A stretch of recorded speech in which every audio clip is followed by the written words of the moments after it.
আচ্ছা, আপনাদের জন্য আমি আরো একটা আম, সুসংবাদ দিয়ে রাখি। সেটা হচ্ছে আমাদের বিসিএস কুইজ কিন্তু খুব দ্রুত হচ্ছে ওয়েবসাইটে হচ্ছে লঞ্চ হয়ে যাবে। অর্থাৎ আপনাদের পরীক্ষাগুলো হয়তো বা আপনারা ওয়েবসাইটে এবং হচ্ছে অ্যাপস এর মাধ্যমে হচ্ছে দিতে পারবেন। তো এই কয়েকদিন, অর্থাৎ আপনারা শুরুতে হয়তো বা আমাদের সাথে মনে হতে পারে যে হ্যাঁ, পরীক্ষাগুলো বা ক্লাসগুলো দেখতে আমাদের একটু হ্যাসেল হচ্ছে, বাট এই জিনিসটা কিন্তু আপনাদের আর সোফার হবে না আর কি। আমরা হচ্ছে এই মাসের মধ্যেই হচ্ছে আমাদের ওয়েবসাইট হচ্ছে লঞ্চ হয়ে যাবে আর কি। তো দোয়া করবেন আমাদের জন্য।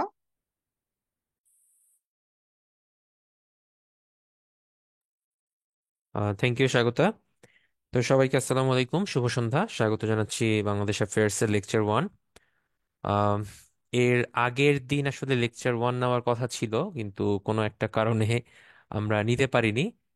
আম, নাইরোবিতে বেশ কিছু ঝামেলা চলছিল, এই জন্য ইন্টারনেটের সমস্যা হচ্ছিল। তো ইন্টারনেটের গতি স্লো হওয়ার কারণে আমরা, মানে আমি জয়েন দিতে পারছিলাম না এখান থেকে। তো যাই হোক, একটু দেরিতে হলেও আমরা 10 দিন পরে আবার বাংলাদেশ অ্যাফেয়ার্স এর সেই ক্লাসটা নিচ্ছি। তো যারা ওয়েট করেছেন সবাইকে আবারও স্বাগতম। তো আপনারা অলরেডি জেনে গেছেন যে প্রিলি এবং লিখিত দুইটা ব্যাপারকে আমরা সাইমultaneously একই সাথে বা কিভাবে একই প্রিপারেশনের মাধ্যমে অনেকটা এগিয়ে রাখা যায় বা এগিয়ে নেওয়া যায়, সেটাই হচ্ছে মেইনলি আমাদের টার্গেট। আহ অনেকেই এখনো জয়েন দিচ্ছে। আমি ফয়সালকে একটু রিকোয়েস্ট করব সবাইকে পারমিশন দেওয়ার জন্য বা ওয়েটিং রুম থেকে ক্লাসে জয়েন করানোর জন্য রিকোয়েস্ট করব। Thank you. তো বাংলাদেশ অ্যাফেয়ার্স হচ্ছে একটা বেশ বড় সড়ো একটা সিলেবাস। এই বড় সড়ো সিলেবাসটাকে আসলে আয়ত্ত করাটাও কিন্তু কষ্টকর। সাধারণত হচ্ছে প্রিলিমিনারিতে যেরকম সিলেবাসটা থাকে 200 নম্বরের মধ্যে আপনার বাংলাদেশ অ্যাফেয়ার্স এর জন্য নম্বর বরাদ্দ হচ্ছে 30।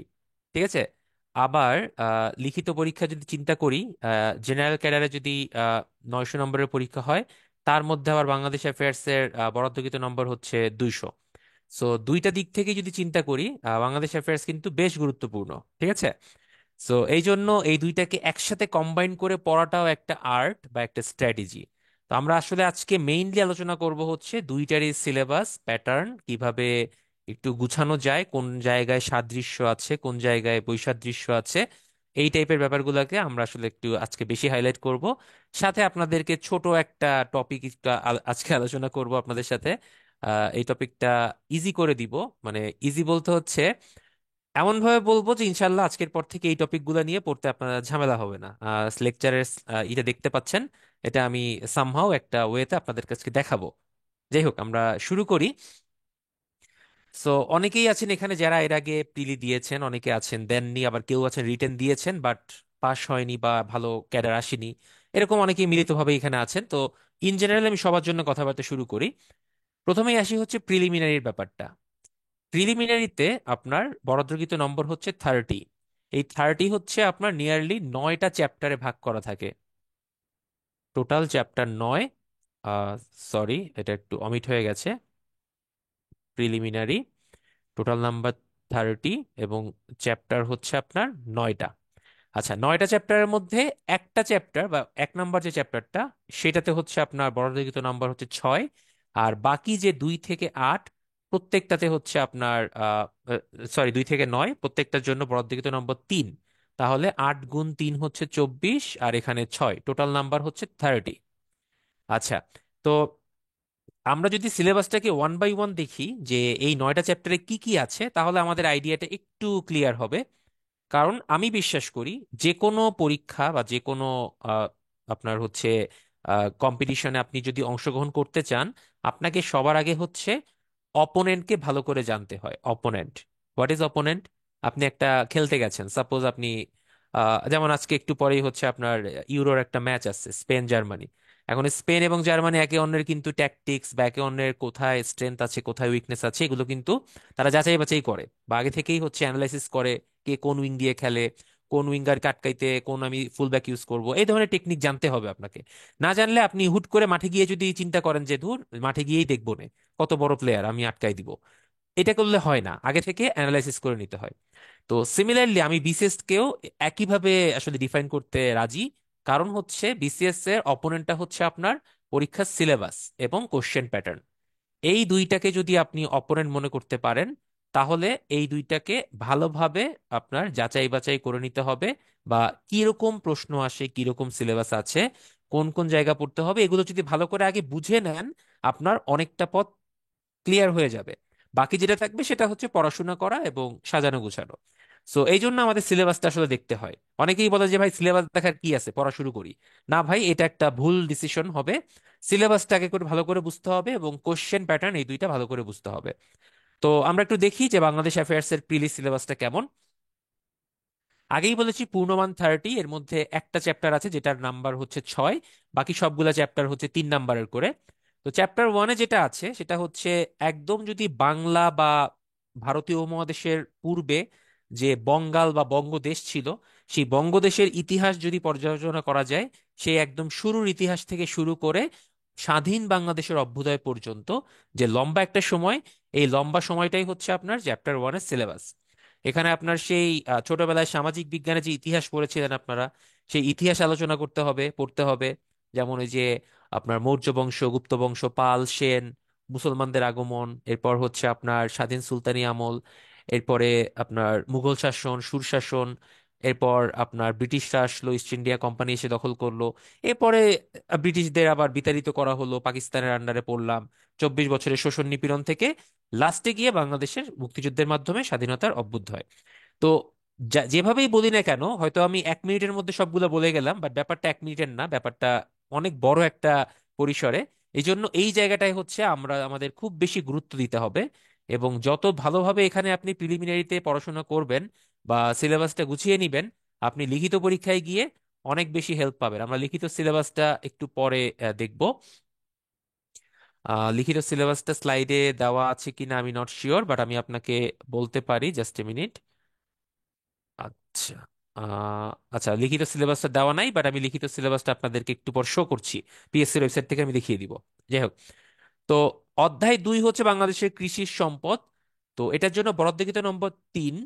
সো এই 6, 3, 3, 3 এগুলো দেখে বিভ্রান্ত হওয়া যাবে না। কারণ কখনো কখনো কোনো কোনো বিসিএস এ এই প্রথম অধ্যায় থেকে 6-এর জায়গায় 7, 8 এসেছে। আবার কোনো কোনো বিসিএস এ 4, 5 নাম্বারের প্রশ্ন এসেছে। আবার কোনো কোনো জায়গায় কৃষিতে মাত্র 2টা এমসিকিউ আসছে, কোনো জায়গায় একটা আসছে, কোনো জায়গায় আবার 4টা আসছে। সো মোট কথা, জিনিসটা ভার্সেটাইল, আপনাকে বিভিন্ন রকমের প্রশ্ন করতেই পারে।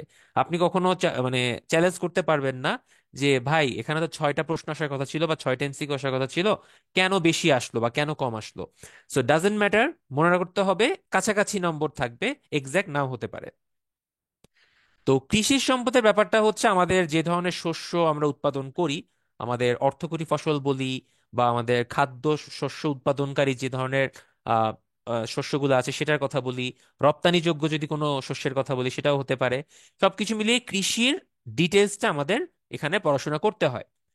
আচ্ছা, তো এবং আমাদের বর্তমানে কত সক্ষমতা আছে খাদ্য উৎপাদনে, আমরা খাদ্য গ্রহণে কতটুকু পরিমাণ আমরা খাদ্য গ্রহণ করি, পার্সেন্টেজ কেমন, পুষ্টির হার কেমন, এসব কিছু মিলিয়েই হচ্ছে এই অধ্যায়টা আছে। মোটামুটি ডিটেলসে পড়াশোনা করতে হয়। এটার সাথে লিখিত পরীক্ষার সম্পর্কটা আমি একটু বলি আপনাদেরকে। প্রিলিমিনারিতে আপনি হয়তো সাপোজ পড়লেন যে বাংলাদেশে সাপোজ এখন আহ ধান উৎপন্ন হয় হচ্ছে আপনার 1 লক্ষ মেট্রিক টন, ধরলাম সাপোজ। তো এই ইনফরমেশনটা আপনি জানলেই হইলো যে 2023-24 অর্থ বছরে আমাদের 1 লক্ষ মেট্রিক টন ধান উৎপাদন হয়েছে। অপশনে যদি 1 লক্ষ থাকে আমি দাগিয়ে দিলাম।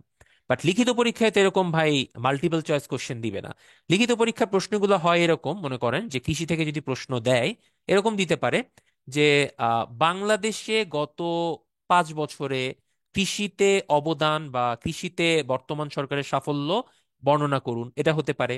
বা বাংলাদেশ বর্তমানে খাদ্য উৎপাদনে বা খাদ্যে স্বয়ংসম্পূর্ণ উক্তিটি ব্যাখ্যা করুন, এরকম প্রশ্ন হতে পারে। বা বর্তমান সরকারের ইশতেহার অনুযায়ী বাংলাদেশ যে খাদ্যে স্বয়ংসম্পূর্ণতা অর্জন করেছে, আপনি কি তাতে একমত, ব্যাখ্যা করুন। মানে এরকম টাইপের আপনাকে অ্যানালাইসিস করতে দেয়। রিটেনের প্রশ্নগুলোই হয় এরকম। আগে এক সময় ছিল, বহুত আগের বিসিএস এর কথা বলছি, তখন হয়তো আপনাকে প্রশ্ন দিতে হচ্ছে একদম ডিরেক্ট যে বাংলাদেশের প্রধান 5টি অর্থকরী ফসলের বর্ণনা দিন, বা বাংলাদেশে প্রধান 5টি খাদ্যশস্যের বর্ণনা দিন। এই টাইপের প্রশ্ন একসময় আসতো। সেগুলো হচ্ছে বহুত আগের বিসিএস, 30, 31 বা 28 বা আরো আগের। তো এখন আসলে এই ধরনের প্রশ্ন আসার কোনো চান্স নাই। এরকম অ্যানালিটিক্যাল আপনাকে বিশ্লেষণ করতে হবে, চিন্তা করে লিখতে হবে, বা আপনাকে ডেটা কালেকশন করে সেই ডেটাগুলো উল্লেখ করতে হবে। এই টাইপের প্রশ্নগুলাই বেশি দেয়। আমি প্রত্যেকটা অধ্যায় থেকে একটা একটা করে উদাহরণ দিচ্ছি, জাস্ট ওয়েট। তো এবার আসি 3 নম্বর অধ্যায়ে, বাংলাদেশের জনসংখ্যা। বাংলাদেশে কত জনসংখ্যা আছে, নারী পুরুষের অনুপাত কত, শতকরা হার কত, সাক্ষরতার হার কত, তারপর হচ্ছে কি টাইপের আদিবাসী আছে, কতগুলা আদিবাসীর ভাষা কি, তাদের উৎসব কি। এই ধরনের মানে ছোট ছোট প্রশ্নগুলো আপনাকে প্রিলিমিনারির জন্য পড়তে হবে। এবং এই অধ্যায়টা আবার লিখিত পরীক্ষার জন্য মোটামুটি গুরুত্বপূর্ণ, কারণ লিখিত পরীক্ষায় প্রায় এই অধ্যায় থেকে একটা প্রশ্ন আসতে দেখা যায়, এবং যার পূর্ণমান থাকে মিনিমাম 10, কোনো কোনো সময় 15। এটা 38-এ হয়েছে, 40-এ হয়েছে। যেমন এই অধ্যায় থেকে প্রশ্ন এরকম আসে যে জনসংখ্যা নিয়ন্ত্রণে বাংলাদেশ সরকার কর্তৃক গৃহীত পদক্ষেপগুলো বর্ণনা করুন, বা স্বাধীনতা পরবর্তী সময় থেকে বিগত 50 বছরে বাংলাদেশ যে জনসংখ্যা নিয়ন্ত্রণে সফলতা অর্জন করেছে তার একটি বিশদ বিবরণ দিন। হতে পারে এরকম প্রশ্ন। এটা গেল জনসংখ্যা নিয়ে। আবার জনসংখ্যা বাংলাদেশের জন্য অভিশাপ নাকি আশীর্বাদ, বর্ণনা করুন বা ব্যাখ্যা করুন। অথবা ডেমোগ্রাফিক ডিভিডেন্ড কি বা জনসংখ্যার বোনাস যুগ কি, বাংলাদেশ কি জনসংখ্যার বোনাস যুগে আছে, এটি কি কিভাবে কাজে লাগানো বলে সম্ভব বলে আপনি মনে করেন। তো এরকম টাইপের অ্যানালিটিক্যাল প্রশ্নগুলো আপনাকে অ্যান্সার করতে হবে। আমি কিন্তু সবগুলো উদাহরণ দিচ্ছি। এবার যদি উপজাতি জাতি নিয়ে প্রশ্ন আসে, এগুলো হচ্ছে কোনো এক সময় এরকম প্রশ্ন আসতো যে বাংলাদেশের প্রধান দুটি আহ আপনার উপজাতির বর্ণনা দিন, বা তাদের উৎসব, ধর্ম এবং পরিবার সমাজতন্ত্র ব্যবস্থা সম্পর্কে আলোচনা করুন। এরকম প্রশ্ন এক সময় আসতো। বাট রিসেন্টলি লাস্ট অ্যাটলিস্ট 4-5টা বিসিএস এ খুব যে এরকম টাইপের প্রশ্ন আসছে তা না। বাট স্টিল উপজাতিগুলো সম্পর্কে আমাদের একটু ভালো করে পড়াশোনা করে যেতে হবে। অ্যাটলিস্ট যেগুলো একটু লিডিং উপজাতি বা একটু বড় উপজাতি, সংখ্যায় বেশি, তাদের সম্পর্কে ভালো করে পড়তে হবে। তো এই গেল অধ্যায় 3-এর ব্যাপার। অধ্যায় 4, বাংলাদেশের অর্থনীতি। অর্থনীতি সম্পর্কে বলতে গেলে বলতে হবে বিভিন্ন রকমের ছোট ছোট ডেটা বা ইনফরমেশন। যেমন আমাদের হচ্ছে আহ, অষ্টম পঞ্চবার্ষিক পরিকল্পনা চলছে 2021 থেকে 2025 পর্যন্ত। তো এটাতে আমাদের লক্ষ্যমাত্রা কত, আমরা কত জিডিপি অর্জনের জন্য লক্ষ্যমাত্রা নির্ধারণ করেছি। এই 2025 শেষ হওয়ার পরে আমাদের টোটাল জিডিপির পরিমাণ কত হতে পারে। এখন যেরকম $460 বিলিয়ন মতো আমাদের জিডিপি। তো এটা কি হাফ হাফ এ ট্রিলিয়ন বলা যায়। তো এটা 1 ট্রিলিয়ন পর্যন্ত যেতে কতদিন লাগবে।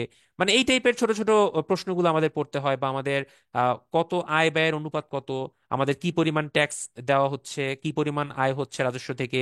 ঠিক আছে। এই এই প্রশ্নগুলোই হচ্ছে আপনার মানে ইনফরমেশন টাইপের এমসিকিউ পড়তে হয় প্রিলিতে। বাট লিখিত পরীক্ষায় গিয়ে আবার ব্যাপার চেঞ্জ হয়ে যায়। সেখানে আবার চলে আসে আমাদের অ্যানালাইসিস বা আলোচনা বা সমালোচনা বা মতামত। ঠিক আছে। আমি একটু আগের স্লাইডটাতে যাই, আপনাদেরকে ইন এ নাটশেল একটু বলার চেষ্টা করি, দেখি। Just a minute. মনে করেন প্রিলিমিনারি হচ্ছে আপনার তথ্য মুখস্থের জায়গা, আপনি তথ্য মুখস্থ করবেন, সেটা উগরে দিয়ে আসবেন। লিখিত পরীক্ষায় হচ্ছে আপনার তথ্য জানতে হবে, কিন্তু তার সাথে আপনার মতামত, আপনার সিদ্ধান্ত, এবং আপনি কি কি পরামর্শ দিচ্ছেন ক্ষেত্র বিশেষে সরকারকে, বা সরকারের ডিটেলস যে সাফল্যগুলো, সেগুলো আপনাকে ডিটেলসে লিখতে হবে বা ব্যাখ্যা করতে হবে। প্রিলিমিনারিতে কোনো কারণে কোনো তথ্য যদি আপনি ভুলেও যান, সাপোজ 4টা অপশন আছে, আপনি জানেন না কোনটা হবে, আপনি আন্দাজে দাগিয়ে আসতে পারেন। সেক্ষেত্রে হলেও হতে পারে, নাও হতে পারে, 50-50। কিন্তু লিখিত পরীক্ষাতে আবার একটা সুবিধা আছে। মনে করেন আপনি অনেক ইনফরমেশন দিচ্ছেন একটা প্রশ্ন লিখতে গিয়ে, সাপোজ জনসংখ্যা নিয়ন্ত্রণে বাংলাদেশ সরকার কি কি সফলতা অর্জন করেছে। তা আপনি বিগত 10 বছরের অবদান লিখছেন। সেখানে কি কি টাইপের ফ্যামিলি প্ল্যানিং এ নেওয়া হয়েছে, কত শতাংশ মানুষকে এই ধরনের ফ্যামিলি প্ল্যানিং নলেজের আওতায় আনা হয়েছে, বা বাংলাদেশে 2016 সালে কত রেট ছিল জনসংখ্যা বৃদ্ধির, এখন কত। এইরকম একটা আপনি গ্রাফ বা চার্ট দিলেন। সেখানে মনে করেন একটা বা দুইটা ছোট ইনফরমেশন আপনি ভুলে গেলেন, তাতে কোনো সমস্যা নাই, নো প্রবলেম। কেন সমস্যা নাই?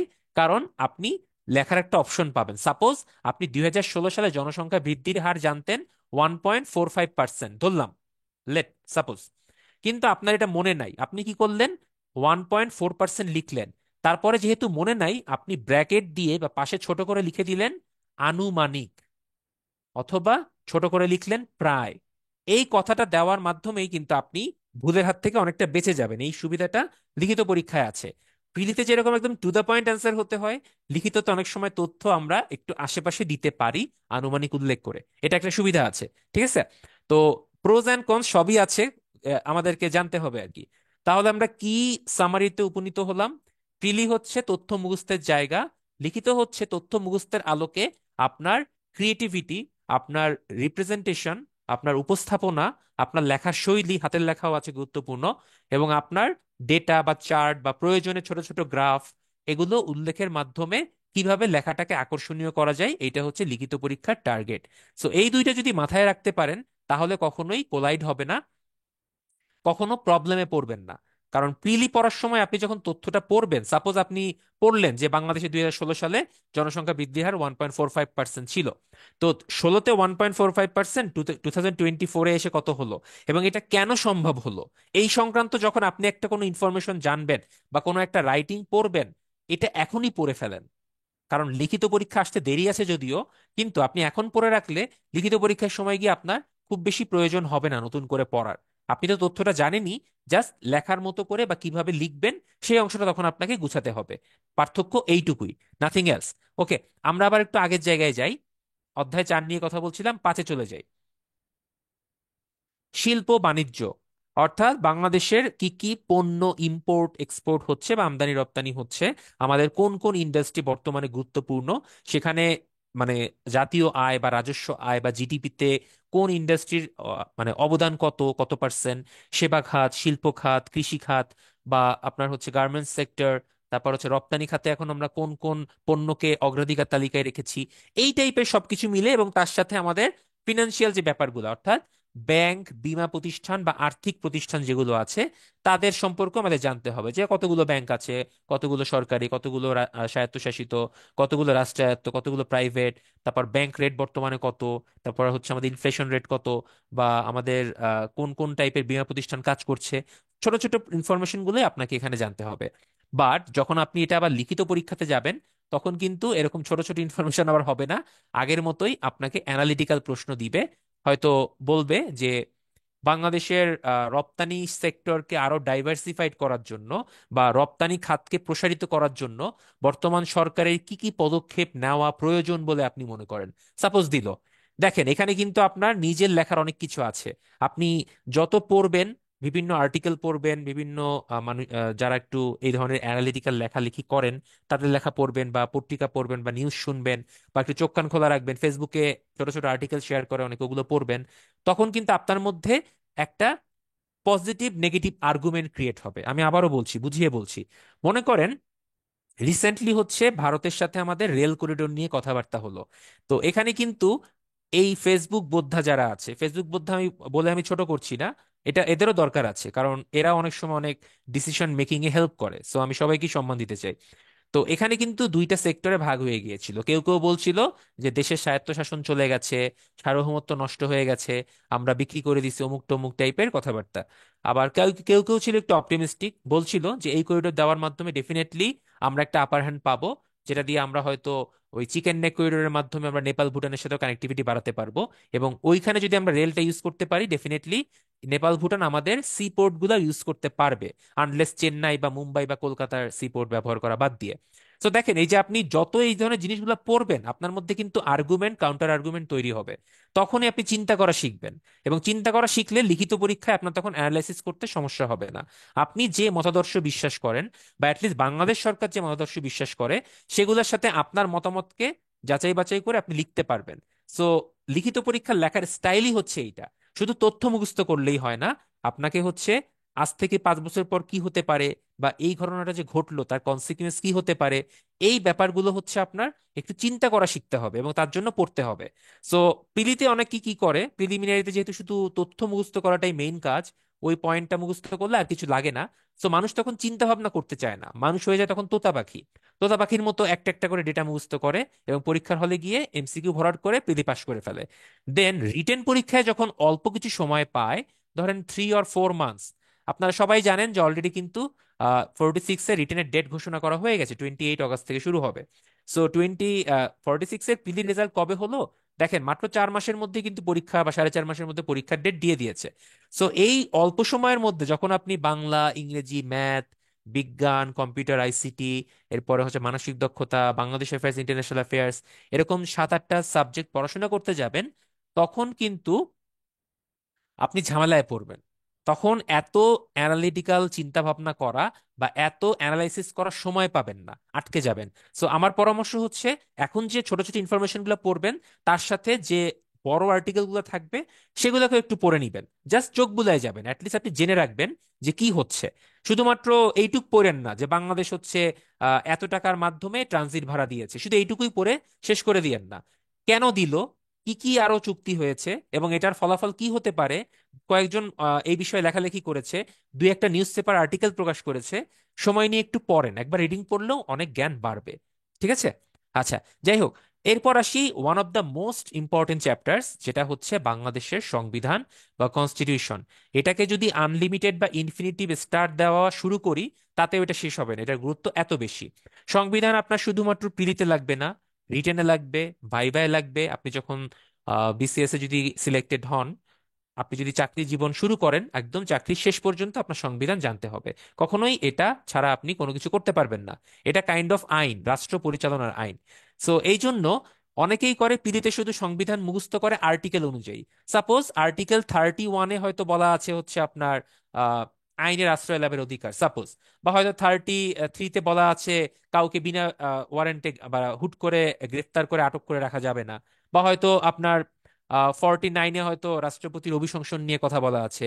হয়তো আপনার 65-এ জাতীয় সংসদ স্ট্যাবলিশ করার কথা বলা আছে। শুধু এইটুকু পরেই হচ্ছে প্রিলিমিনারি সবাই পার হয়ে যাওয়ার চেষ্টা করে। আই নো আপনারা অনেকে হয়তো এভাবে করেছেন। হ্যাঁ, সময় কম থাকলে এটা আমরা করতে পারি, প্রবলেম নাই। বাট যখন আপনি একটা কম্বাইন্ড প্রস্তুতি শুরু করতে যাবেন, ডেফিনেটলি শুধু ওই আর্টিকেলের হেডলাইনটা পড়লে হবে না। ওই আর্টিকেলের ভিতরে কি কি লাইন লেখা আছে, যেমন 28 নাম্বার অনুচ্ছেদে কিন্তু 4টা পার্ট আছে, ক, খ, গ, ঘ পর্যন্ত।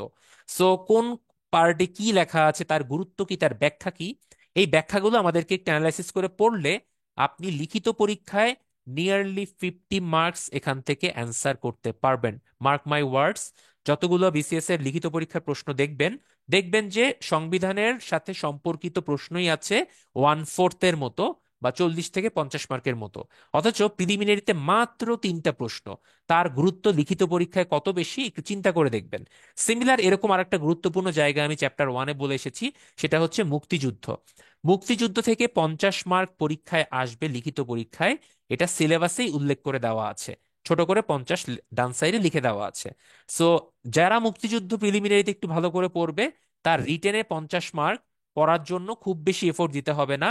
যারা সংবিধানটা প্রিলিমিনারিতে একটু ভালো করে পড়বে, তাদের লিখিত পরীক্ষায় ওরকম 40-50 মার্কের মতো প্রশ্নের জন্য খুব বেশি এফোর্ট দিতে হবে না। আলটিমেটলি তাহলে কি দাঁড়াচ্ছে, ওখানের 50, এখানের ধরেন 40, ধরলাম 40, টোটাল 90 মার্কের প্রস্তুতি আপনার প্রিলিমিনারিতেই নেওয়া সম্ভব, গ্যারান্টিড। বাকিগুলো হয়তো নন গ্যারান্টিড, কারণ কোথা থেকে প্রশ্ন আসবে আমরা শিওর না।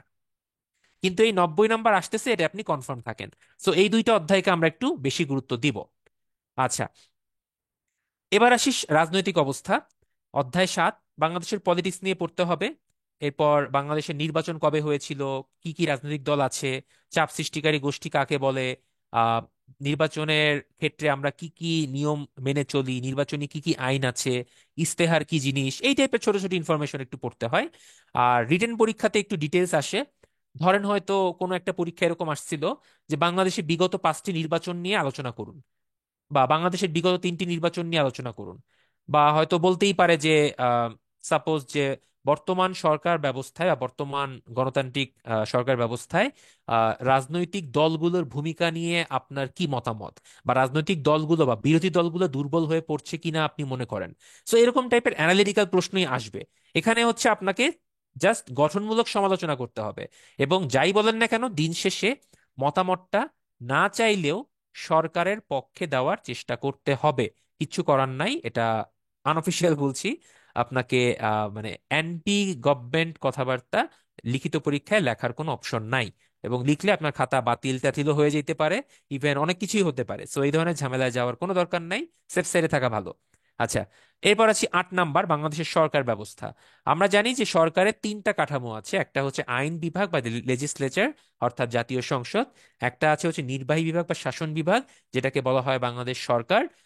অর্থাৎ মন্ত্রিসভা এবং রাষ্ট্রপতি, মানে প্রধানমন্ত্রী রাষ্ট্রপতি। আর আরেকটা আছে হচ্ছে বিচার বিভাগ, যেটা সম্পূর্ণ স্বাধীন, সংবিধানের 22 অনুচ্ছেদে আপনার এটা স্বাধীন করা হয়েছে। তো সেই বিচার বিভাগের আমাদের আছে সুপ্রিম কোর্ট, হাইকোর্ট, যাই হোক। তো এই তিনটা জিনিস বা তিনটা অঙ্গ সংগঠন, আইন, শাসন ও বিচার, এই তিনটাই কার মধ্যে আছে জানেন? সংবিধানের মধ্যে। সংবিধানের 48 থেকে 65 নাম্বার পর্যন্ত, 48 থেকে 64 নাম্বার পর্যন্ত হচ্ছে শাসন বিভাগের অনুচ্ছেদ। সংবিধানের 65 থেকে 93 পর্যন্ত হচ্ছে আইন বিভাগের অনুচ্ছেদ। সংবিধানের 94 থেকে 116 পর্যন্ত হচ্ছে বিচার বিভাগের অনুচ্ছেদ। সো যারা সংবিধানের এই অনুচ্ছেদগুলো ভালো করে পড়বে, তাদের এই অধ্যায় 8 আলাদা করে পড়ার জন্য খুব একটা দরকার হবে না। সো আমি এই দুইটাকে মিলিয়েই বলেছি নিয়ারলি 40 বা 50 নাম্বার পরীক্ষায় থাকে। ঠিক আছে? যেমন 38তম বিসিএস এসেছিল বাংলাদেশের জাতীয় সংসদের গঠন, কার্যাবলী এবং ক্ষমতা আলোচনা করুন, 10 মার্কের জন্য। তো দেখেন, গঠন একটা পার্ট, কার্যাবলী একটা পার্ট, ক্ষমতা একটা পার্ট। তো গঠনের কথাটা বলা আছে সংবিধানের 65, 66, 67 অনুচ্ছেদগুলাতে। তো সেই অনুচ্ছেদগুলার উদাহরণ দিয়েই আপনাকে লিখতে হবে। কার্যাবলীর কথা যদি আপনি আলোচনা করতে যান, সংবিধানের 70, 72 থেকে শুরু করে একদম 87 পর্যন্ত, ইভেন 93 পর্যন্ত সংবিধানের মধ্যে বলা আছে যে সংসদ কি কি কার্যাবলী নিতে পারে। আবার এগুলোর মধ্যেই আপনার সংসদের ক্ষমতাটা উল্লেখ করা আছে। সো আপনি যাই লিখতে যান না কেন, সংবিধানের বাইরে কিছু লিখতে পারবেন না। সো এই তিনটা পার্টকে আমি খুবই গুরুত্ব দিব লিখিত পরীক্ষার জন্য, স্টার মার্ক। লাস্ট অধ্যায় যেটা হচ্ছে বাংলাদেশের জাতীয় অর্জন বা বিবিধ বলতে পারি আমরা। এই জাতীয় অর্জনের মধ্যে আসলে অনেক কিছু আছে ভাই। অর্জনের মধ্যে আপনার বিভিন্ন আহ, খেলাধুলা হতে পারে, সাংস্কৃতিক হতে পারে, 21শে পদক হতে পারে, স্বাধীনতা পুরস্কার হতে পারে, বা আমরা কান চলচ্চিত্র উৎসবে আমাদের কোনো সিনেমা গেল কিনা। যেমন ওই যে রেহানা মরিয়ম নূর একটা সিনেমা গিয়েছিল, এটা 41তম বিসিএস এ মনে হয় আপনার হচ্ছে প্রশ্ন এসেছিল, 4143-তে যেন, যাই হোক। সো তারপরে হচ্ছে আপনার গুরুত্বপূর্ণ প্রতিষ্ঠান যেগুলো আছে বাংলাদেশে, তারপর বাংলাদেশের ভাস্কর্য, বাংলাদেশের বিভিন্ন ধান গবেষণা ইনস্টিটিউট, পাট গবেষণা ইনস্টিটিউট, মৎস্য গবেষণা ইনস্টিটিউট, এই টাইপের জিনিসগুলা, বাংলাদেশ খেলাধুলায় কি করতেছে, চলচ্চিত্রে কি করলো, গণমাধ্যমে কোনো অর্জন আছে কিনা। অর্থাৎ সোজা বাংলায় হচ্ছে বাংলাদেশের বিবিধ বিষয় সবকিছুই এটার মধ্যে গুরুত্বপূর্ণ। ওকে। আচ্ছা। আহ একটা বড় প্রশ্ন এসেছে, ট্রানজিট ও ট্রান্সশিপের মধ্যে পার্থক্য আছে কি? আচ্ছা, এটার অ্যান্সার অলরেডি দিয়ে দেওয়া হয়েছে, স্বাগতা দিয়েছে, থ্যাংক ইউ। আচ্ছা, ওকে। তো এই হচ্ছে আপনার বিসিএস এর প্রিলিমিনারি সিলেবাস। এখন আপনাদের কাছে আমার ছোট্ট একটা রেসপন্স নিব, আপনারা চ্যাট বক্সে অ্যান্সার দিতে পারেন ওয়াই লিখে। প্রিলিমিনারি সিলেবাস নিয়ে, 30 মার্কের সিলেবাস নিয়ে কোনো কনফিউশন আছে কিনা, ক্লিয়ার করতে পেরেছি কিনা, একটু রেসপন্স করি সবাই।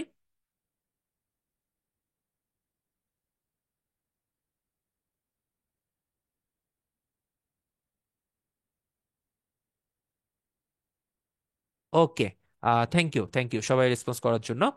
আচ্ছা, তো এখন কথা হচ্ছে তাহলে লিখিত পরীক্ষার সাথে সম্পর্ক কোথায় কোথায় আছে, আমি কিন্তু অনেকটাই বলে দিয়েছি।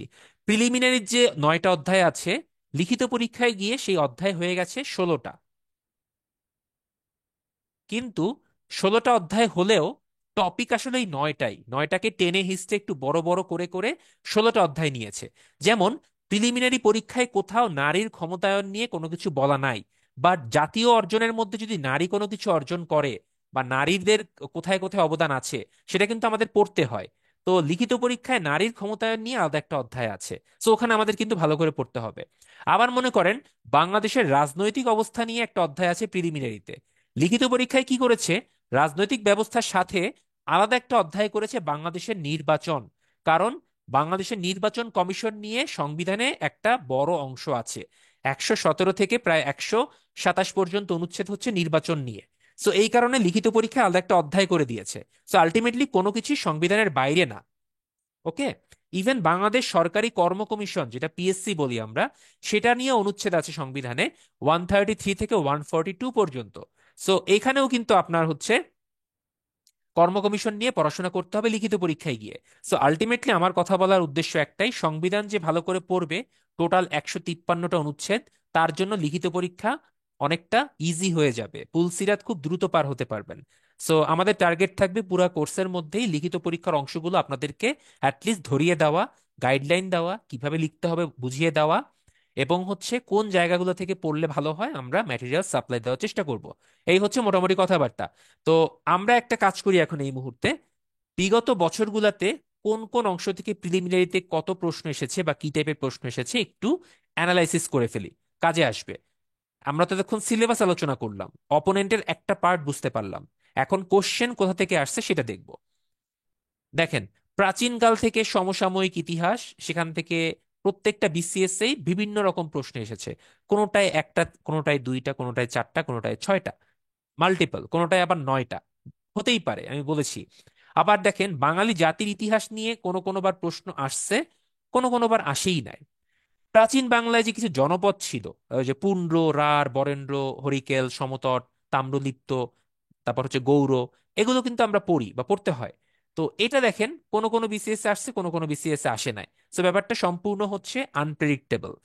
আমাদের এই বাংলায় অনেক পরিব্রাজক পর্যটক বিভিন্ন সময় এসেছেন, তাই না? তো তাদের নিয়েও কিন্তু পড়াশোনা আছে। দেখেন, 35-এ দুইটা প্রশ্ন আসছে, আর গিয়ে লাস্টে একটা আসছে, এর মধ্যে আসে নাই। স্বাধীন সুলতানি শাসন, বাংলার বিদ্রোহ, রাজনৈতিক ইতিহাস কোনোবার আসছে, কোনোবার আসে নাই। সো আমি আরেকটু সামনের দিকে যাই, মুঘল শাসন থেকে 38 একটা ছিল, 36 একটা ছিল, এরপরে গিয়ে আর কখনোই আসে নাই। সো আমরা জানি না 47 আসবে কিনা। সুবেদারি শাসন থেকেও এরকম, নবাবী আমল, ইংরেজ শাসন, দেশ বিভাগ, হোয়াট এভার যাই বলি না কেন, কোনোটাই বাদ নাই, হয়তো একবার আসছে, একবার আসে নাই। ওকে। ভাষা আন্দোলন, নির্বাচন, মুক্তিযুদ্ধ, 6 দফা, 69-এর গণ অভ্যুত্থান, এই অংশগুলো একটু গুরুত্বপূর্ণ। দ্যাটস ওয়াই দেখেন প্রতিবারই কিন্তু ঘুরে ফিরে আসছে। মুক্তিযুদ্ধ থেকে দেখেন কোনোবার বাদ যায় নাই, একটা, দুইটা, তিনটা, চারটা, পাঁচটা করে অনেকবার প্রশ্ন আসছে। ভাষা আন্দোলনও কিন্তু মোরলেস একটু বেশি আসছে। 6 দফা নিয়ে মাঝে মধ্যেই প্রশ্ন আসছে, দেখেন প্রায় একটা একটা করে আসছে। সো এই জায়গাগুলো আমাদের জন্য একটু বেশি গুরুত্বপূর্ণ, ভালো করে পড়তে হবে। 7ই মার্চের ভাষণ, স্বাধীনতার ঘোষণা, মুক্তিযুদ্ধের বর্ণনা, এগুলো নিয়েও মাঝে মধ্যে র্যান্ডম, পুরা র্যান্ডম দেখেন, কখনোই বলা যায় না যে কোনবার কোনটা থেকে আসবে। আচ্ছা, মুক্তিযুদ্ধ গেলাম। সো সবকিছু দিয়ে আমরা যদি একটু কোশ্চেনের টোটাল অ্যান্সার করার চেষ্টা করি বা কোশ্চেনের টোটাল নাম্বারটা চিন্তা করি, তাহলে দেখা যায় গত 35 থেকে 46 পর্যন্ত আমাদের যে 10টা বিসিএস গেছে, এই 10টা বিসিএস এ প্রাচীনকাল থেকে প্রশ্ন এসেছে প্রায় 91টা। ঠিক আছে। দ্বিতীয় অংশ ভাষা আন্দোলন থেকে নির্বাচন পর্যন্ত এসেছে 40টা, এবং মুক্তিযুদ্ধ থেকে এসেছে প্রায় গড়ে 79টা। তো টোটাল প্রশ্ন সংখ্যা অনেক বেশি। তো এই জন্য চ্যাপ্টার 1 যেটা, এটা অনেক বেশি গুরুত্বপূর্ণ লিখিত পরীক্ষার জন্য, পিলির জন্য। তো এটা আমরা একটু ভালো করে পড়ার চেষ্টা করতে হবে। ঠিক আছে। আচ্ছা, তো আমরা এখন আজকের ক্লাসের একটু আলোচনায় প্রবেশ করব। বাট আলোচনায় প্রবেশ করার আগে আমি আপনাদেরকে একটু লিখিত পরীক্ষার সিলেবাসটা একটা মিনিট দেখাবো। জাস্ট এ মিনিট, আমাকে একটু সময় দিবেন। আমি পিএসসির ওয়েবসাইটটাতে একটু যাচ্ছি। পিএসসির ওয়েবসাইট থেকে আমি আপনাদেরকে লিখিত পরীক্ষার সিলেবাসটা দেখাচ্ছি।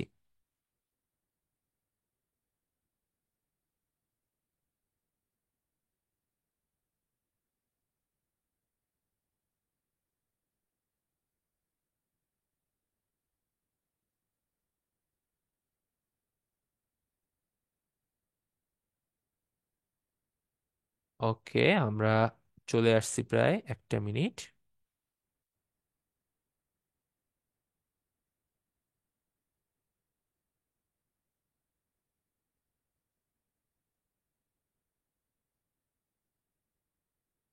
ওকে, গুড। আমরা স্ক্রিন শেয়ার করছি আবার। আশা করি দেখা যাচ্ছে। হ্যাঁ, দেখা গেলে একটু বলবেন। আমি আমাদের আসল জায়গায় যাচ্ছি, যে অংশটা আমাদের জন্য গুরুত্বপূর্ণ, বাংলাদেশ অ্যাফেয়ার্স। ওকে, চলে আসলাম বাংলাদেশ অ্যাফেয়ার্স। একটু বড় করে দিই যেন আপনাদের দেখতে সুবিধা হয়। আচ্ছা দেখেন, বাংলাদেশ অ্যাফেয়ার্স এর টোটাল নাম্বার হচ্ছে 200। এটা একটা কম্পালসারি সাবজেক্ট। এখানে টোটাল অধ্যায় যদি একটু চিন্তা করি, ওয়ান বাই ওয়ান যদি নিচের দিকে যাই, দেখেন টোটাল অধ্যায় আছে 16টা। একটু খেয়াল করেন, টোটাল অধ্যায় আছে 16টা। এবং 16 নাম্বার যে অধ্যায়টা, লিবারেশন ওয়ার, খেয়াল করে দেখেন ডান পাশে একটা ছোট সংখ্যা লেখা আছে। কত দেখতে পাচ্ছেন আপনারা? একটু চ্যাট বক্সে রেসপন্স করেন তো, কত লেখা আছে এখানে ছোট করে ডান পাশে?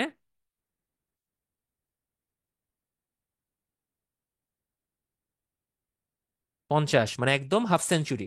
তার মানে মুক্তিযুদ্ধ থেকে আপনার শুধুমাত্র মুক্তিযুদ্ধ, আমি আবারও বলছি শুধুমাত্র মুক্তিযুদ্ধ না, মানে 1947-এর ভাষা আন্দোলন থেকে শুরু করে 1971-এর এই 24 বছরের যে ইতিহাস, এবং তার সাথে বঙ্গবন্ধুকে যদি আমরা একটু যুক্ত করি, বঙ্গবন্ধুর স্বদেশ বিনির্মাণ, বঙ্গবন্ধুর ক্যারিসমেটিক লিডারশিপ, 75 সাল পর্যন্ত চিন্তা করলে এই সময়টা নিয়েই আপনার সিলেবাস হচ্ছে 50 নাম্বার।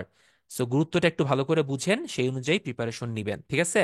এবার আরেকটা অংশ দেখাই যেটা একটু বেশি গুরুত্বপূর্ণ, সেটা হচ্ছে আমাদের আহ সংবিধান। 7 নাম্বার চ্যাপ্টারটা দেখেন, কনস্টিটিউশন। এটাতে যদিও কোনো সংখ্যা উল্লেখ করা নাই যে কত নাম্বারের প্রশ্ন থাকবে, কিন্তু 7 নাম্বার অধ্যায়ের পরে 8 নাম্বার যে অধ্যায়টা আছে, organs of the government, legislature মানে আইন, এক্সিকিউটিভ মানে নির্বাহী, এবং জুডিশিয়ারি মানে বিচার, এটাও সংবিধানের একটা পার্ট। এরপরে হচ্ছে আপনার 11 নম্বর অধ্যায়, ইলেকশন ইন বাংলাদেশ, এটাও সংবিধানের একটা পার্ট। এরপর হচ্ছে আপনার আইসিটি নিয়ে একটা অংশ আছে। এরপর হচ্ছে আপনার জেন্ডার ইস্যু নিয়ে অংশ আছে। এই অংশগুলো মিলিয়ে কিন্তু প্রায়শই প্রশ্ন আসে। এবং একদম শুরুতে যদি একটু যাই, ডেমোগ্রাফিক ফিচার মানে বাংলাদেশের জনসংখ্যা এবং উপজাতি, এই অধ্যায়টা আমাদের বেশ গুরুত্বপূর্ণ। এরপর হচ্ছে বাংলাদেশের জিওগ্রাফি, বাংলাদেশের অবস্থান কোথায়, তারপর প্লাস্টোসিন কালের সমভূমি বা প্লাস্টোসিন কালের সোপান সমূহ, বরেন্দ্র সমভূমি, বা আপনার হচ্ছে আহ একদম যে বদ্বীপ অঞ্চল যেটা আছে, এই সব কিছু মিলিয়ে কিন্তু ভালোই প্রশ্ন আসে এখান থেকে। 10 থেকে 15 নম্বর বা 20 নম্বরের প্রশ্ন আসতে দেখা গেছে বিভিন্ন সময়ে। তারপর বাংলাদেশের 4 নাম্বার যে অধ্যায়টা আছে, ইকোনমি, লিটারেচার, কালচার এবং জিডিপি জিএনপি ভিশন 2021, যেটা বর্তমানে এখন 2041 হয়ে গেছে, যদিও সিলেবাসটাই 21 আছে। সো এই অধ্যায়গুলো হচ্ছে আমাদের জন্য বেশ গুরুত্বপূর্ণ। ইন এ নাটশেল যদি আমি বলি, অনেক বড় একটা সিলেবাস আপনাদের জন্য ওয়েট করতেছে। সো আমি আপনাদেরকে অ্যালার্ম করছি না, আমি আপনাদেরকে এনকারেজ করছি, সাহস দিচ্ছি যে যত বড়ই হোক না কেন এটা ম্যানেজেবল। একটু টেকনিক্যালি পড়লে ম্যানেজেবল। টেকনিকটা অলরেডি আমি আপনাদেরকে বলছি, সেটা হচ্ছে আপনারা যদি কোনোভাবে মুক্তিযুদ্ধ ইতিহাস এবং বাংলাদেশের সংবিধান এই অংশটা ভালো করে শেষ করতে পারেন, আপনার মোটামুটি ম্যাক্সিমাম অংশ কভার করা হয়ে যায়, ঠিক আছে? 50% সিলেবাস কমপ্লিট হয়ে যায়। বাকিটা হচ্ছে পরবর্তী বিষয় আর কি। আচ্ছা, যাই হোক, অনেক কথাবার্তা হলো, আমরা একটু ক্লাসে আসি। তো আজকে যেহেতু হচ্ছে একদম নর্মাল একটা আইডিয়া দিব বা একদম সিলেবাস আলোচনা হচ্ছে আমাদের উদ্দেশ্য ছিল, তো সেটা করার পরে আমরা একটু বাংলার ছোট ইতিহাস পড়ব। বাংলার ইতিহাস কিন্তু আজকের না, বাংলার ইতিহাস হচ্ছে অনেক আগের। তো এই ইতিহাসটা আমাদেরকে একটু হালকা করে জানতে হবে। ব্যাপারটা হচ্ছে, প্রিলিমিনারি পরীক্ষায় আপনার এই বাংলার ইতিহাসটা বেশ গুরুত্বপূর্ণ। আমি আবারও বলছি, প্রিলিমিনারি পরীক্ষায় মতান্তরে প্রতিবারে 2 থেকে 3টা, কোনো কোনো বা 4টা এমসিকিউ এই ইতিহাস থেকে আসে। কোন ইতিহাস থেকে? একদম সেই প্রাচীন যে মৌর্য সাম্রাজ্য ছিল, সেখান থেকে শুরু করে ব্রিটিশ শাসন পর্যন্ত, মানে 1947 সাল পর্যন্ত যে সময়টা আছে, এই সময়টা থেকে মতান্তরে 2টা বা 3টা এমসিকিউ আপনার কমন আসে, ঠিক আছে? প্রতিবারই আসছে। সো এই জন্য এই অংশটা আমাদের জন্য বেশ গুরুত্বপূর্ণ।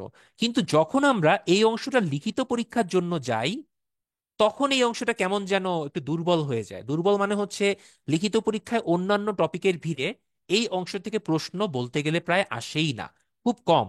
আসলেও আসে হচ্ছে ব্রিটিশ শাসনের সময়, অ্যাটলিস্ট বঙ্গভঙ্গ বা লাহোর প্রস্তাব বা ভারত শাসন আইন বা ভারত ছাড় আন্দোলন বা স্বদেশী আন্দোলন, খিলাফত আন্দোলন, বা আপনার হচ্ছে পলাশির যুদ্ধ, এই টাইপের কিছু ইম্পর্টেন্ট টপিকগুলো রিটেন পরীক্ষায় মাঝে মধ্যে আসতে দেখা গেছে। কিন্তু এর আগে এই যে মুঘল সাম্রাজ্যে বাবর কি করলো, হুমায়ুনের পর কে আসলো, বা মুঘল সাম্রাজ্যের ঐতিহ্য বর্ণনা করুন, বা মনে করেন হচ্ছে বাংলায় সুলতানি শাসন আমলের তাৎপর্য বর্ণনা করুন, এই টাইপের প্রশ্নগুলো বলতে গেলে আসেই না, নিয়ারলি জিরো। আমি টেন্স টু জিরো বলছি, নিয়ারলি জিরো, ঠিক আছে? তো এই কারণে এই অংশটা আমরা প্রিলির জন্য একটু ভালো করে গুরুত্ব দিয়ে পড়বো এবং রিটেনের জন্য প্রস্তুতি নিয়ে রাখবো, যদি বাই এনি চান্স চলে আসে আমরা যেন লিখতে পারি। এখন কথা হচ্ছে, আপনাদের কাছে আমি একটা প্রশ্ন করব। একদম প্রাচীনকাল থেকে যদি চিন্তা করি, আপনারা সবাই একটু উত্তর দেওয়ার চেষ্টা করবেন। ব্রিটিশ শাসন পর্যন্ত প্রাচীনকাল থেকে শুরু করে কতগুলা শাসক আমাদের শাসন করেছে, ওয়ান বাই ওয়ান একটু নামগুলা লিখতে পারবেন সাম্রাজ্যগুলার? দেখি কার কার মনে আছে, যা মনে থাকুক ভাই, একটা লিখতে পারলেও হবে। আমরা একটু রেসপন্স করি সবাই,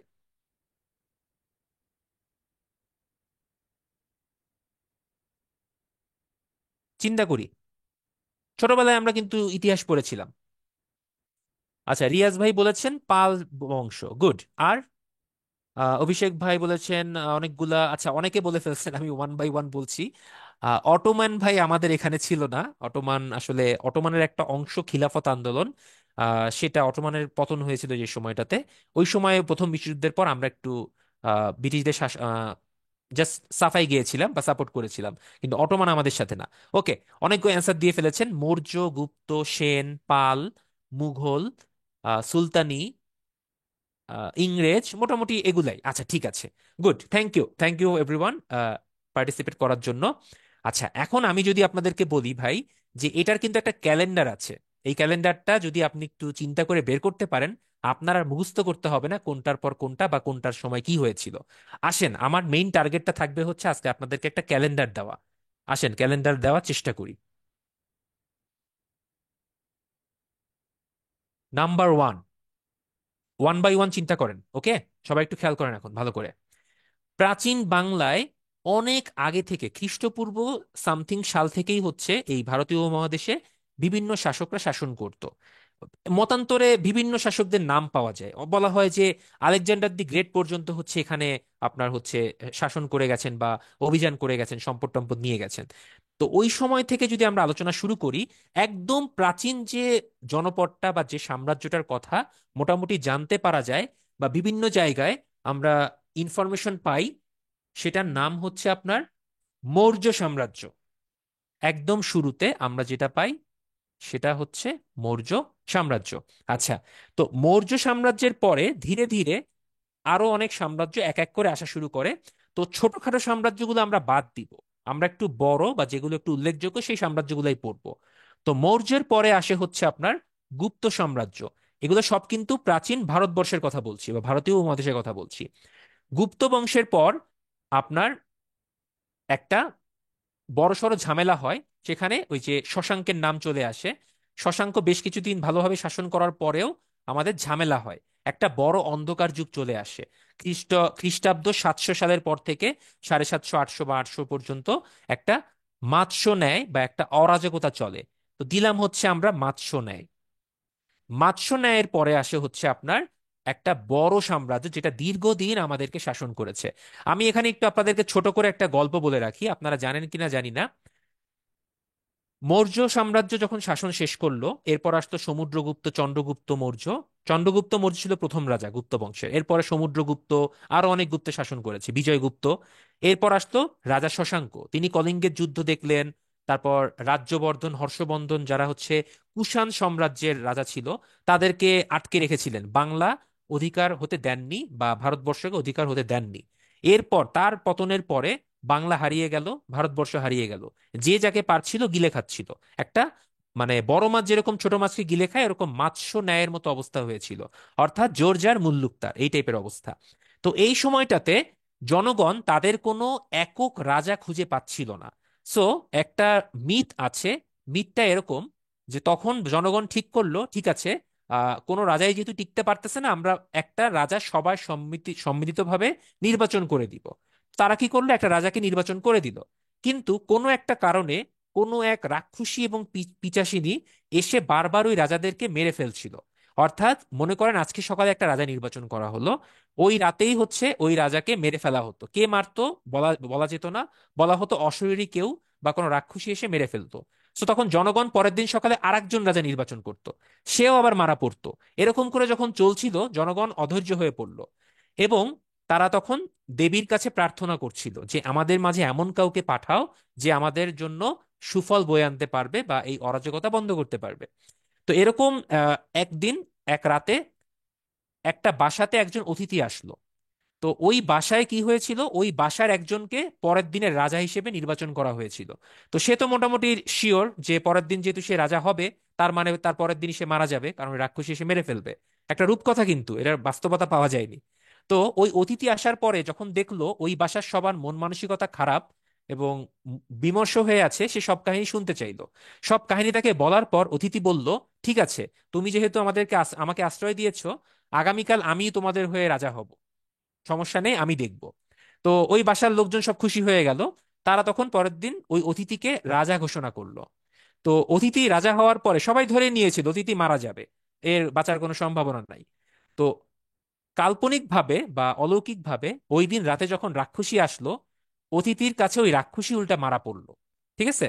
তো এটা অবাক কাণ্ড। পরের দিন সকালে এসে দেখে অতিথি দিব্যি বেঁচে আছে, হেঁটে চলে বেড়াচ্ছে। সবাই তখন তার প্রতি একটা মানে পৌরাণিক একটা ভক্তি বা শ্রদ্ধা বা একটা অলৌকিক ভক্তি তার প্রতি চলে আসলো, এবং তার নাম দিল হচ্ছে গোপাল। এই গোপালই তখন একটা নতুন সাম্রাজ্য তৈরি করলো, যে সাম্রাজ্যটার নাম হচ্ছে পাল সাম্রাজ্য। পাল সাম্রাজ্যের প্রথম রাজার নাম ছিল গোপাল। এরপর আরো অনেক পাল রাজারা শাসন করেছে, যেমন ধর্মপাল, মহিপাল বা আরো পাল ছিল, যাই হোক। তো এই হচ্ছে, এটা একটা কাল্পনিক কাহিনী ভাই, এটা সত্যি ইতিহাস কিনা কোথাও জানা যায় না, এটা একটা পৌরাণিক কাহিনী, মিথ টাইপের আর কি। যাই হোক, তো পাল সাম্রাজ্যের পর দীর্ঘদিন শাসনের পর আপনার চলে আসলো হচ্ছে আপনার সেন বংশ। সেন বংশ যখন দমন হয়ে গেল, বৃদ্ধ কেশব সেন বা সরি বৃদ্ধ লক্ষণ সেন যখন একদম মানে বেশি বৃদ্ধ হয়ে গেল, তার কোনো কিছুই আটকানোর ক্ষমতা ছিল না, তখন বখতিয়ার উদ্দিন খলজি এসে আপনার মুসলিম শাসনের সূত্রপাত করলো। দেখেন, এটা কিন্তু একটা ক্যালেন্ডার, কিন্তু এই ক্যালেন্ডারের সাথে কিন্তু আরেকটা ছোট ক্যালেন্ডার প্যারালালি চলেছে। সেই ক্যালেন্ডারটা কিন্তু আমরা জানি না। আসেন, সেই ক্যালেন্ডারটা আমাদেরকে জানতে হবে। এই যে গুপ্ত শশাঙ্ক যখন শাসন করত, মানে খ্রিস্টপূর্ব 700 থেকে 800 সালের মধ্যে, বা 637 সালে হচ্ছে আপনার শশাঙ্ক মারা যান, যাই হোক। তো ওই সময়টাতে কিছু মুসলিমরা এগিয়ে এসেছিল এই উপমহাদেশ শাসন করার জন্য। এই মুসলিমরা কারা? এই মুসলিমরা হচ্ছে তৎকালীন ইরাক, ইরান বা পারস্য বা আফগান, ওখান থেকে আপনার মুসলিমরা এসেছিল। বলা হয় যে আপনার প্রথম যিনি এখানে অ্যাটাক করেছিলেন বা অভিযান পরিচালনা করেছিলেন, তিনি ছিলেন হচ্ছে ইরাকের শাসনকর্তা হাজ্জাজ বিন ইউসুফ। তার যে সেনাপতি ছিল মোহাম্মদ বিন কাসিম, তিনি কিন্তু এই 700 সালের দিকে এই উপমহাদেশে আক্রমণ করেছিলেন। জয়লাভ করতে পারেননি, ব্যর্থ হয়েছিলেন, বাট কিছু লুটপাট করে চলে গিয়েছিলেন। সো সাইমultaneously মুসলমানরা কিন্তু ঢোকার চেষ্টা করছে, বাট পারে নাই। দেখেন, এর পরবর্তী যে অ্যাটেম্পটা মুসলমানরা নিল, সেটা বেশ কিছুদিন পরে, একদম 1000 বঙ্গাব্দের দিকে আপনার গজনির একজন সুলতান ছিল। তার নামটা কি কেউ আমাকে বলতে পারবেন? আমি একটু ভুলে গেছি। আসলে ভুলে যাই না, আপনাদের কাছ থেকে শুনতে যাচ্ছি, বলেন। 1000 থেকে 1027 সাল পর্যন্ত তিনি 17 বার ভারতবর্ষ আক্রমণ করেন। ইয়েস, মাহমুদ, গজনির সুলতান মাহমুদ। একবারও তিনি মানে তার টার্গেট ছিল ভারতবর্ষ লুণ্ঠন করা, তার ভারতবর্ষে কোনো শাসন স্থাপন করা টার্গেট ছিল না। ঠিক আছে? তার আসল নাম হচ্ছে সুলতান মাহমুদ গজনবী। থ্যাংক ইউ সাদ ভাই পুরো নামটা বলার জন্য। তো এই গজনবীর অ্যাটাকে ভারতবর্ষ অনেক কিছু হারায়, বিখ্যাত ময়ূর সিংহাসন, অমুক তমুক হ্যান ত্যান অনেক কিছু চুরি হয়ে যায়, হীরাচুনি পান্না সব নিয়ে চলে যায়, এবং ভারতবর্ষ অনেকটাই দুর্বল হয়ে যায়। পরবর্তীতে যে কাহিনীটা ঘটে সেটা হচ্ছে আরো 100 150 বছর পর, নিয়ারলি 1190 থেকে 1193 সাল পর্যন্ত কয়েকবার হামলা হয় ভারতবর্ষে। কে হামলা করে? তার নাম হচ্ছে, ইংলিশ বললে কাইট, বাংলা বললে মুহাম্মদ ঘুরি। মোহাম্মদ ঘুরির নেতৃত্বে আক্রমণ হয়, দুইটা যুদ্ধ হয়। তরাইন নামক স্থানে ভারতবর্ষে দুইটা যুদ্ধ হয়। একটা ছিল প্রথম তরাইনের যুদ্ধ, যেখানে আপনার হচ্ছে মুহাম্মদ ঘুরি পরাজিত হয়েছিল। পরবর্তী তরাইনের যুদ্ধ ছিল দ্বিতীয় তরাইনের যুদ্ধ, যেখানে পৃথ্বীরাজ চৌহানকে পরাজিত করেছিল। ঠিক আছে, মোহাম্মদ ঘুরি। যাই হোক, মানে হালকা হালকা করে মুসলমানদের মানে ইনফ্লাক্স শুরু হয়েছিল। কিন্তু বড় যে ইনফ্লাক্সটা হলো সেটা হলো জাস্ট 12 বছর পর, 1204 সালে। আমাদের এখন যেতে হবে একটু পুরনো ইতিহাসে। পুরনো ইতিহাস হচ্ছে মুহাম্মদ বিন বখতিয়ার খলজি। তিনি আফগানদের আন্ডারে একজন নর্মাল সৈন্য হিসেবে যোগদান করেছিলেন। তার তেমন কোনো বংশ পরিচয় ছিল না, তার তেমন কোনো জৌলস ছিল না, তার কোনো ফেম ছিল না, নামডাক ছিল না। সে ভালো সৈন্য হিসেবে নামডাক করেছিল, সে ভালো অস্ত্র পরিচালনা করতে পারতো, ভালো ভালো ঘোড় সরোয়ার ছিল, ঘোড়া নিয়ে ছুটতে পারতো। তো কিন্তু তার মধ্যে যে বড় ব্যাপারটা ছিল সেটা হচ্ছে একটা উচ্চাশা। এই উচ্চাশাটা কখনোই মুহাম্মদ ঘুরি, হাজ্জাজ বিন ইউসুফ বা মুহাম্মদ বিন কাসিম বা এই গজনির সুলতান মাহমুদ, এদের কারো মধ্যে ছিল না। অর্থাৎ জয় করার যে একটা আকাঙ্ক্ষা, সেটা ছিল না। কিন্তু বখতিয়ার খলজির মধ্যে সেই জিনিসটা ছিল। তো বখতিয়ার খলজি কি করলো? 1204 সালে মতান্তরে আর কি, মতান্তরে এই জন্য বলছি, এটার কোনো আনুমানিক সত্যতা পাওয়া যায় না, বাট অনেকেই বলেন যে লক্ষণ সেন অনেক দুর্বল, এবং সেন বংশের শাসনে বাংলা থেকে শুরু করে ভারতীয় উপমহাদেশ দুর্বল হয়ে পড়েছে। ধন সম্পদ তেমন নাই, বা যা আছে সেগুলো ঠিকমতো আপনার সংরক্ষণ করার অ্যাবিলিটি নাই। তো এরকম অবস্থায় সরি মোহাম্মদ বখতিয়ার বিন খলজি যে সেনাপতির আন্ডারে ছিল সেই সেনাপতি ডিটারমাইন হলেন যে ভারতবর্ষে আক্রমণ করবেন, লক্ষণ সেনকে পরাজিত করবেন। কিন্তু খলজি ছিলেন একটু সুপার ফাস্ট। উনি কি করলেন, মাত্র 17 জন স্পিডি ঘোড়সওয়ার, মানে যারা খুব ভালো রাইড করতে পারে, এরকম একটা ছোট বহর নিয়ে অতর্কিত প্রায় রাতের দিকে হামলা করলেন হচ্ছে লক্ষণ সেনের দুর্গে। তো ব্যাপার হলো, মানে ওদের মাথা মোটা ছিল কিনা আই ডোন্ট নো, যেহেতু মাত্র 18 জনের একটা বহর, অনেকেই ভেবেছিল এরা হচ্ছে আপনার হর্স মার্চেন্ট, মানে যারা ঘোড়া বিক্রি করে। তো এটা মনে করে অনেকেই হচ্ছে তাদেরকে প্রতিরোধ করে নাই। দুর্গের প্রথম যে ডিফেন্স স্তর ছিল তারা তাদেরকে ছেড়ে দেয়, মনে করেছে যে এই ছোটখাটো 17-18 জন আসছে, এরা কি বা করবে। তো পরবর্তীতে যখন মেইন দুর্গের কাছে চলে যায়, তখন মেইন দুর্গের দায়িত্বে যারা ছিলেন তাদের সংখ্যাটাও ছিল নিয়ারলি এরকম 20-30 জনের মতো। ওখানে ছোটখাটো একটা যুদ্ধ হয়, খুব দ্রুত এবং অতর্কিত হামলা চালিয়ে দুর্গে প্রবেশ করে ফেলে এই 17 জন আপনার অশ্বারোহী। একে রাতের দিকের অবস্থা, লক্ষণ সেন তখন হচ্ছে মনে হয় ঘুমাচ্ছিল বা সামথিং আয়েশ করতেছিল। সবাই একটা মানে হামলা যে হবে কোনো টেনশনই ছিল না। তেমন অবস্থায় যেহেতু হামলা হয়েছে, এই 17 জন হয়ে গেছে তখন 1000 জনের সমান, ধুম ধারাচ্ছে মারছে। আপনারা অনেকেই ট্রয় মুভিটা দেখেছেন বা ট্রয়ের কাহিনী পড়েছেন। ট্রয় মুভিতে কি হয়েছিল, একটা ট্রোজানরা মানে ট্রোজানদের ভিতরে প্রবেশ করার জন্য বড় একটা ঘোড়া বানিয়ে তার ভিতর কিন্তু গ্রিকরা আশ্রয় নিয়েছিল। সেই ঘোড়াটা যখন ট্রোজানরা ভিতরে নিয়ে যায় ট্রয়ের ভিতরে, একদম মাঝরাত্রে কিন্তু সেই ঘোড়া থেকে আক্রমণ করে। সো ব্যাপারটা কিন্তু অনেকটা এই আপনার বখতিয়ার খলজির অতর্কিত আক্রমণের মতোই। সো ওই রাতে যেরকম ট্রয় নগরী পুরা ফল করে মাত্র অল্প কিছু সৈন্যের কারণে, সিমিলারলি এই 17 জনের কারণে আপনার লক্ষণ সেনের দুর্গ ফল করে, এবং লক্ষণ সেন ছিল কাপুরুষ। তিনি সুন্দর নৌকা নিয়ে পিছন দিয়ে পালিয়ে গেল। সো এখন তাহলে দেখেন, দুইটা ক্যালেন্ডার যখন প্যারালালি এগোতে থাকলো, এই 1204 সালে এসে দুইটা ক্যালেন্ডার মিলল। এই দুইটা ক্যালেন্ডার মিলে কি হলো, উপমহাদেশে মুসলিম শাসন। আমার ক্যালেন্ডারের প্রথম ফেজ শেষ। কারো কি বুঝতে কোনো সমস্যা হয়েছে এই পর্যন্ত, কি ক্লিয়ার? একটু রেসপন্স করি সবাই দ্রুত।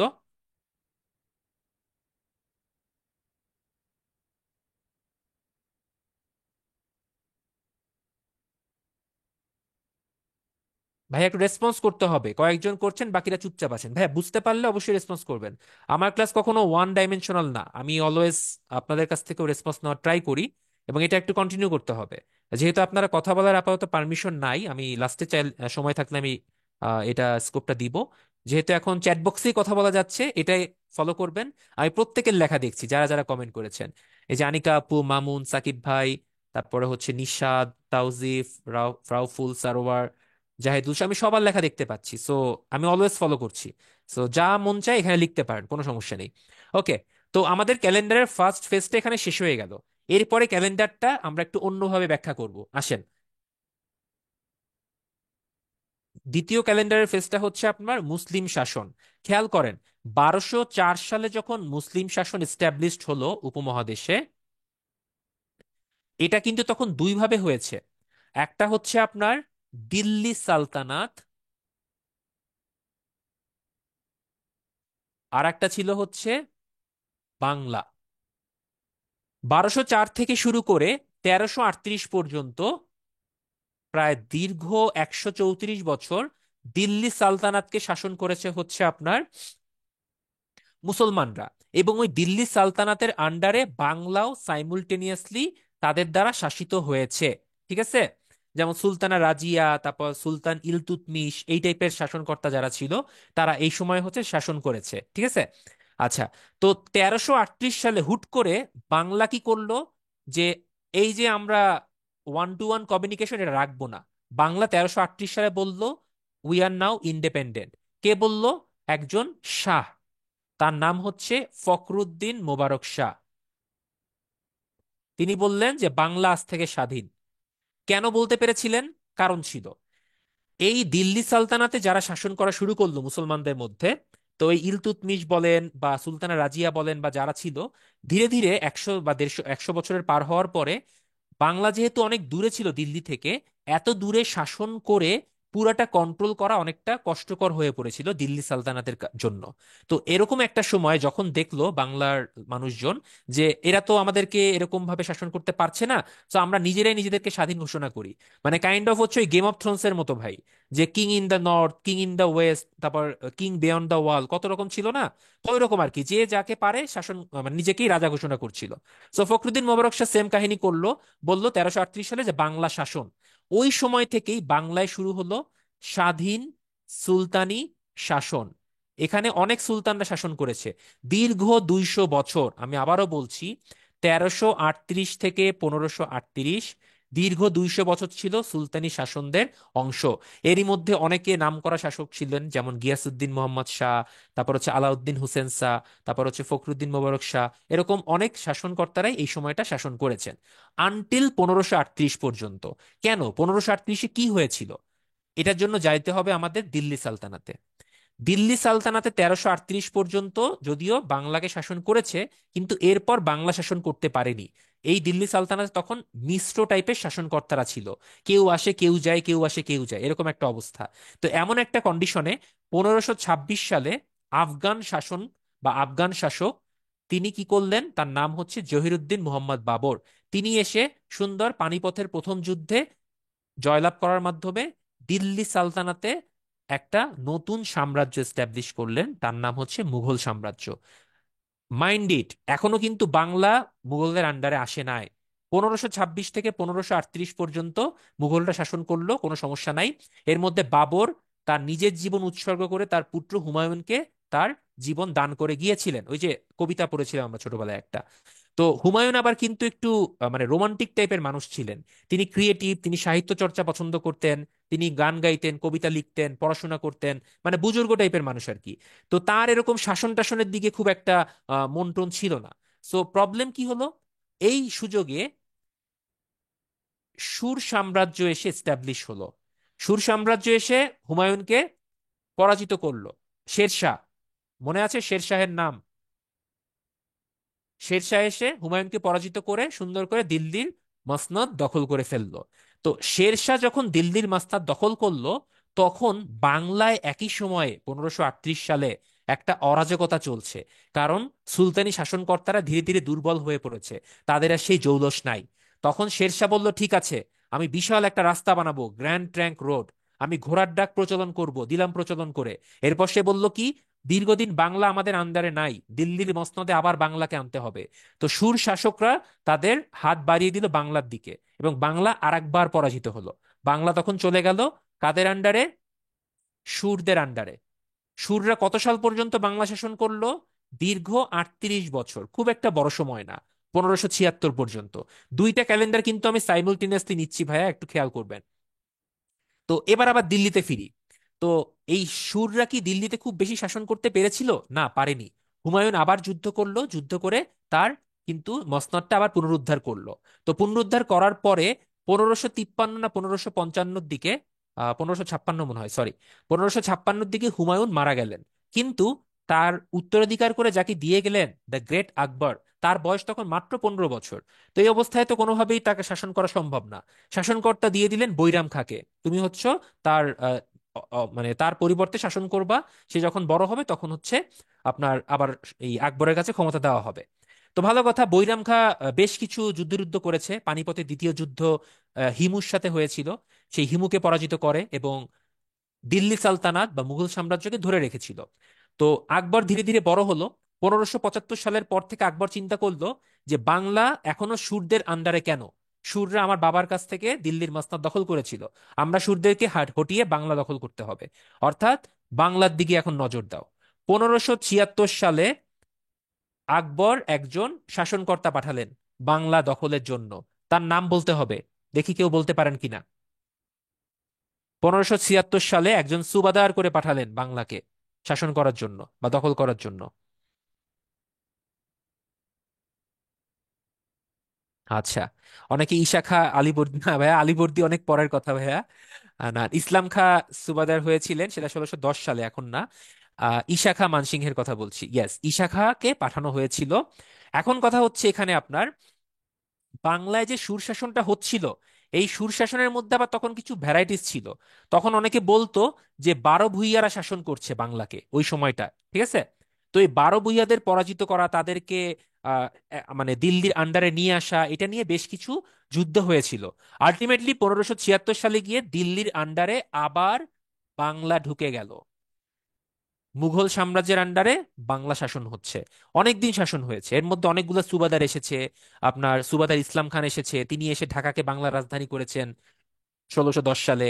এরপর আরো অনেক সুবাদার এসেছেন, কেউ লালবাগ কেল্লা নির্মাণ করেছেন, কেউ পরিবিবির মাজার করে গেছেন, কেউ আপনার হচ্ছে বড় কাটরা ছোট কাটরা করছে। তো এই সময়টাতে আমরা যে বর্তমান পুরান ঢাকায় যে ইতিহাসগুলো দেখি, সেই ইতিহাসগুলো কিন্তু এই সময়ের মধ্যেই হয়েছে। তো ভালো কথা, মুঘলদের আন্ডারে বাংলা দীর্ঘদিন শাসন হলো। দীর্ঘদিন বলতে নিয়ারলি 100 বছরের উপরে, আনটিল 1718 সালে আবার আপনার এই দিল্লিতে যে মুঘলরা ছিল তারা দুর্বল হয়ে পড়লো। কারণ এর মধ্যে ধীরে ধীরে আপনার আকবরের পরে এসেছেন শাহজাহান, শাহজাহানের পর আওরঙ্গজেব, আওরঙ্গজেবের পর তার পুত্ররা যুদ্ধ বিগ্রহ করছে, দুই ভাইয়ে ভাইয়ে যুদ্ধ করে দুর্বল হয়ে পড়ছে। আলটিমেটলি তখন তাদের ক্ষমতা ছিল না বাংলাকে ধরে রাখা, বাংলা তখন আবার দুর্বল হয়ে পড়লো তাদের কাছে। ওই মোমেন্টে একজন এসে বাংলাকে তখন নিজেকে নবাব ঘোষণা করলেন এবং বললেন যে বাংলায় নবাবী শাসন শুরু হলো আজ থেকে। বলতে হবে সেই নবাবের নাম কি। 1718 সালে। রাইট, আলীবর্দী খান, রাইট। যারা যারা বলেছেন থ্যাংক ইউ। নবাব আলীবর্দী খান না ভাইয়া, এটা হবে মুর্শিদ কুলি খান। স্বাধীন বাংলার প্রথম নবাব হচ্ছে মুর্শিদ কুলি খান। মুর্শিদ কুলি খান বাংলাকে বললেন আজ থেকে বাংলা স্বাধীন, আমরা নবাব হব। এরপরে আপনার হচ্ছে আলীবর্দী খান আসলো 1740 সালে। 1756 সালে দেওয়া হলো আপনার নবাব সিরাজউদ্দৌলাকে। এরপরের কাহিনী সবার জানা। অন্যদিকে মুঘলরা কি হলো? মুঘলদের মধ্যে আপনার আওরঙ্গজেবের পুত্রদের পরে ধীরে ধীরে মুঘলরা দুর্বল হয়ে পড়লো, এবং আপনার হচ্ছে বাহাদুর শাহ পর্যন্ত মুঘল সাম্রাজ্য স্ট্যাবলিশ ছিল। কিন্তু যখন হচ্ছে আপনার সিপাহী বিদ্রোহ হলো, তখন বাহাদুর শাহকে নির্বাসনে পাঠিয়ে তাকে মেরে ফেলা হয় ইয়াঙ্গুন বা বর্তমান আহ, তৎকালীন রেঙ্গুন, বর্তমান ইয়াঙ্গুনে। সো মোটামুটি মুঘল শাসন শেষ হয়ে যায় হচ্ছে আপনার 1862 সালে। এরপরে আর কোনো মানে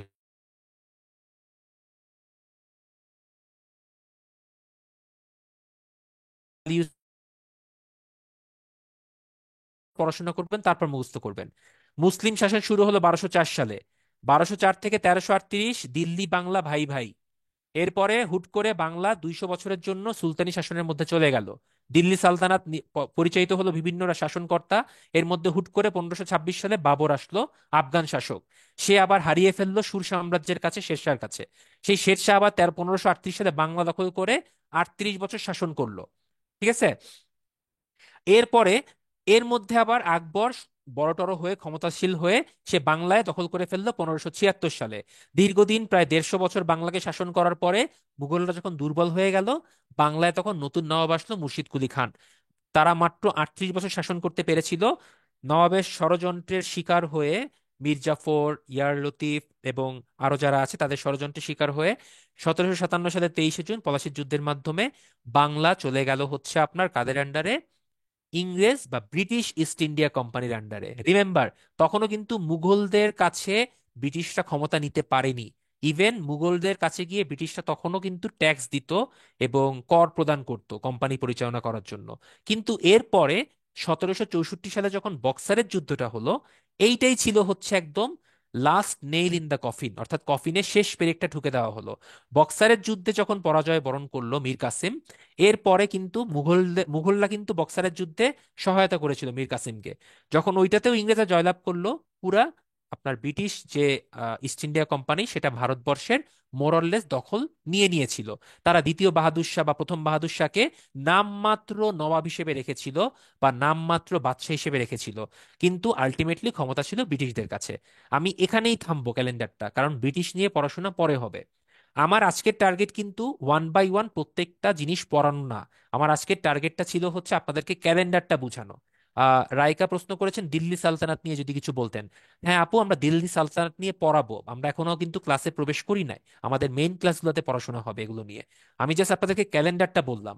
এই বড় একটা ক্যালেন্ডার বা এই বড় একটা হিস্টোরি আমরা মুখস্থ করতে যাই না বুঝে, যার কারণে আমাদের মনে থাকে না। আজকে পড়লাম, কালকে ভুলে গেলাম। বাট আপনি যদি এরকম দুইটা স্লাইড যে শেয়ার করলাম আপনাদের সাথে, একদিকে মৌর্য গুপ্ত এরা আসতেছে, আর একদিকে মুসলমানরা বারবার অ্যাটাক করতেছে, শেষ পর্যন্ত তারা 1204 সালে গিয়ে মিলিত হলো। এই ক্যালেন্ডারটা আপনি একবার মনে রাখবেন, দেখবেন কখনো ভুলবেন না যদি এই সিকোয়েন্সটা মনে রাখতে পারেন। বাকিগুলা জাস্ট পড়লেই হবে। 2 নাম্বার ক্যালেন্ডার যেটা, সেটা হচ্ছে দিল্লি সালতানাত এবং বাংলাকে মিলিয়ে পড়া। একে অন্যের সাথে কখন কখন কি হয়েছে, এইটা যদি একটু মনে রাখতে পারেন ভাইয়া, তারপর পার্ট বাই পার্ট পড়া খুবই ইজি।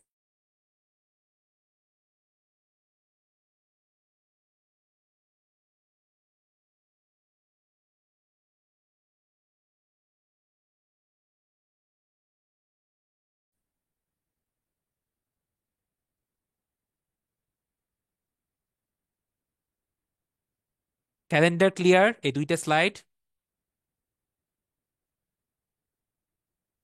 স্লাইড প্রোভাইড করা হবে, টেনশনের কোনো কারণ নাই। এই দুইটা পৃষ্ঠা সহ পুরো স্লাইডটাই থাকবে, সো একদম নিশ্চিন্ত থাকেন। ওকে, ভেরি গুড। তো এই হচ্ছে মোটামুটি হচ্ছে আপনার পুরা প্রাচীন বাংলার ইতিহাস ব্রিটিশ সাম্রাজ্য থেকে আমি ইন নাটশেল এটা বলেছি। এখন আমরা একটু হালকা একটু স্লাইডের দিকে যাব, সেটা হচ্ছে বাংলার ইতিহাস বা বাংলার জনপদটা একটু আপনাদেরকে বলি। বাংলা শব্দটা একদম যদি ইনিশিয়ালি চিন্তা করি, বঙ্গ শব্দটা কিন্তু আজকে আসেনি, বঙ্গ শব্দ এসেছে অনেক আগে থেকে, অনেক প্রাচীন নাম। ইভেন খ্রিস্টপূর্ব 300 বা 250 অব্দের সময়ও বঙ্গ শব্দটা নিয়ে অনেক জায়গায় আমরা পেয়েছি। বিভিন্ন তাম্রলিপি বা তামার মুদ্রায় বঙ্গাল বা বাঙ্গাল বা বঙ্গাবহ এই টাইপের শব্দগুলো আমরা পেয়েছি। ইভেন ঐতরেয় আরণ্যক নামে একটা প্রাচীন গ্রন্থ ছিল, ঋগ্বেদ বলা হতো, সেই ঋগ্বেদে সেই গ্রন্থটাতেও বঙ্গ শব্দটা পাওয়া গেছে।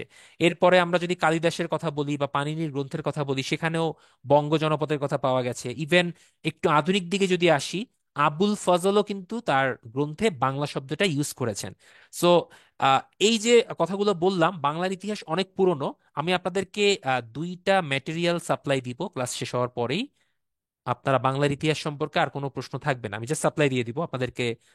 হোয়াটসঅ্যাপ গ্রুপে পেয়ে যাবেন, দুইটা ম্যাটেরিয়াল দিব। আচ্ছা, তো এরপরে একটু সামনের দিকে যাই। অনেক পরিব্রাজক আমাদের এখানে এসেছিলেন বিভিন্ন সময়ে। তো আমরা একটা লিস্ট তৈরি করেছি, এই লিস্টটা কিন্তু আপনাদের জন্য গুরুত্বপূর্ণ। এখান থেকে আপনারা মোটামুটি পরীক্ষায় একটা এমসিকিউ ইনশাল্লাহ পাবেন যদি লাকি হন। আমি একটু দাগিয়ে দিই কোনগুলো ইম্পর্টেন্ট। প্রথম চন্দ্রগুপ্ত যখন শাসন করতেন গুপ্ত সাম্রাজ্য খ্রিস্টপূর্ব 300 সময়ে, ওই সময় গ্রিস থেকে মেগাস্তিনিস নামক একজন পরিব্রাজক বা পর্যটক এসেছিলেন। এবং তাকেই বলা হয় হচ্ছে প্রথম পরিব্রাজক যিনি ভারতবর্ষে আগমন করেছিলেন। সো এই মেগাস্তিনিসের নামটা কিন্তু ইম্পর্টেন্ট। কার সময় এসেছিলেন? প্রথম চন্দ্রগুপ্তের সময়। এরপরে দ্বিতীয় চন্দ্রগুপ্তের সময় কিন্তু ফা হিয়েন এসেছিলেন চীন থেকে। হিউয়েন সাংও চীন থেকে এসেছিলেন হর্ষবর্ধনের সময়। আল বিরুনি এসেছিলেন হচ্ছে গজনির সুলতান মাহমুদের সাথে।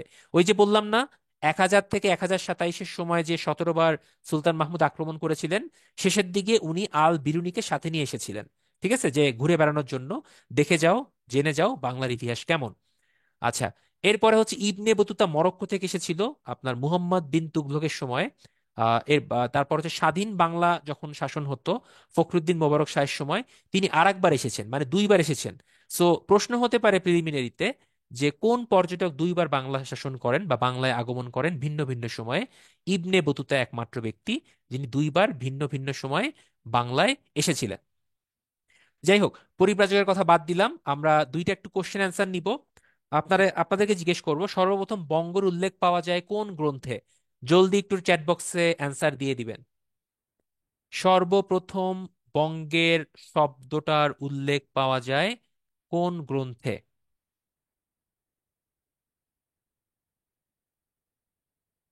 ওকে, অনেকগুলো অ্যান্সার পেয়েছে, আমরা একটু আগেই বলেছি আপনাদেরকে, সো এটা ভোলার কথা না। ঐতরেয় আরণ্যকে পাওয়া যায়। 2 নাম্বার, নিচের কোন পর্যটক সোনারগাঁ এসেছিলেন?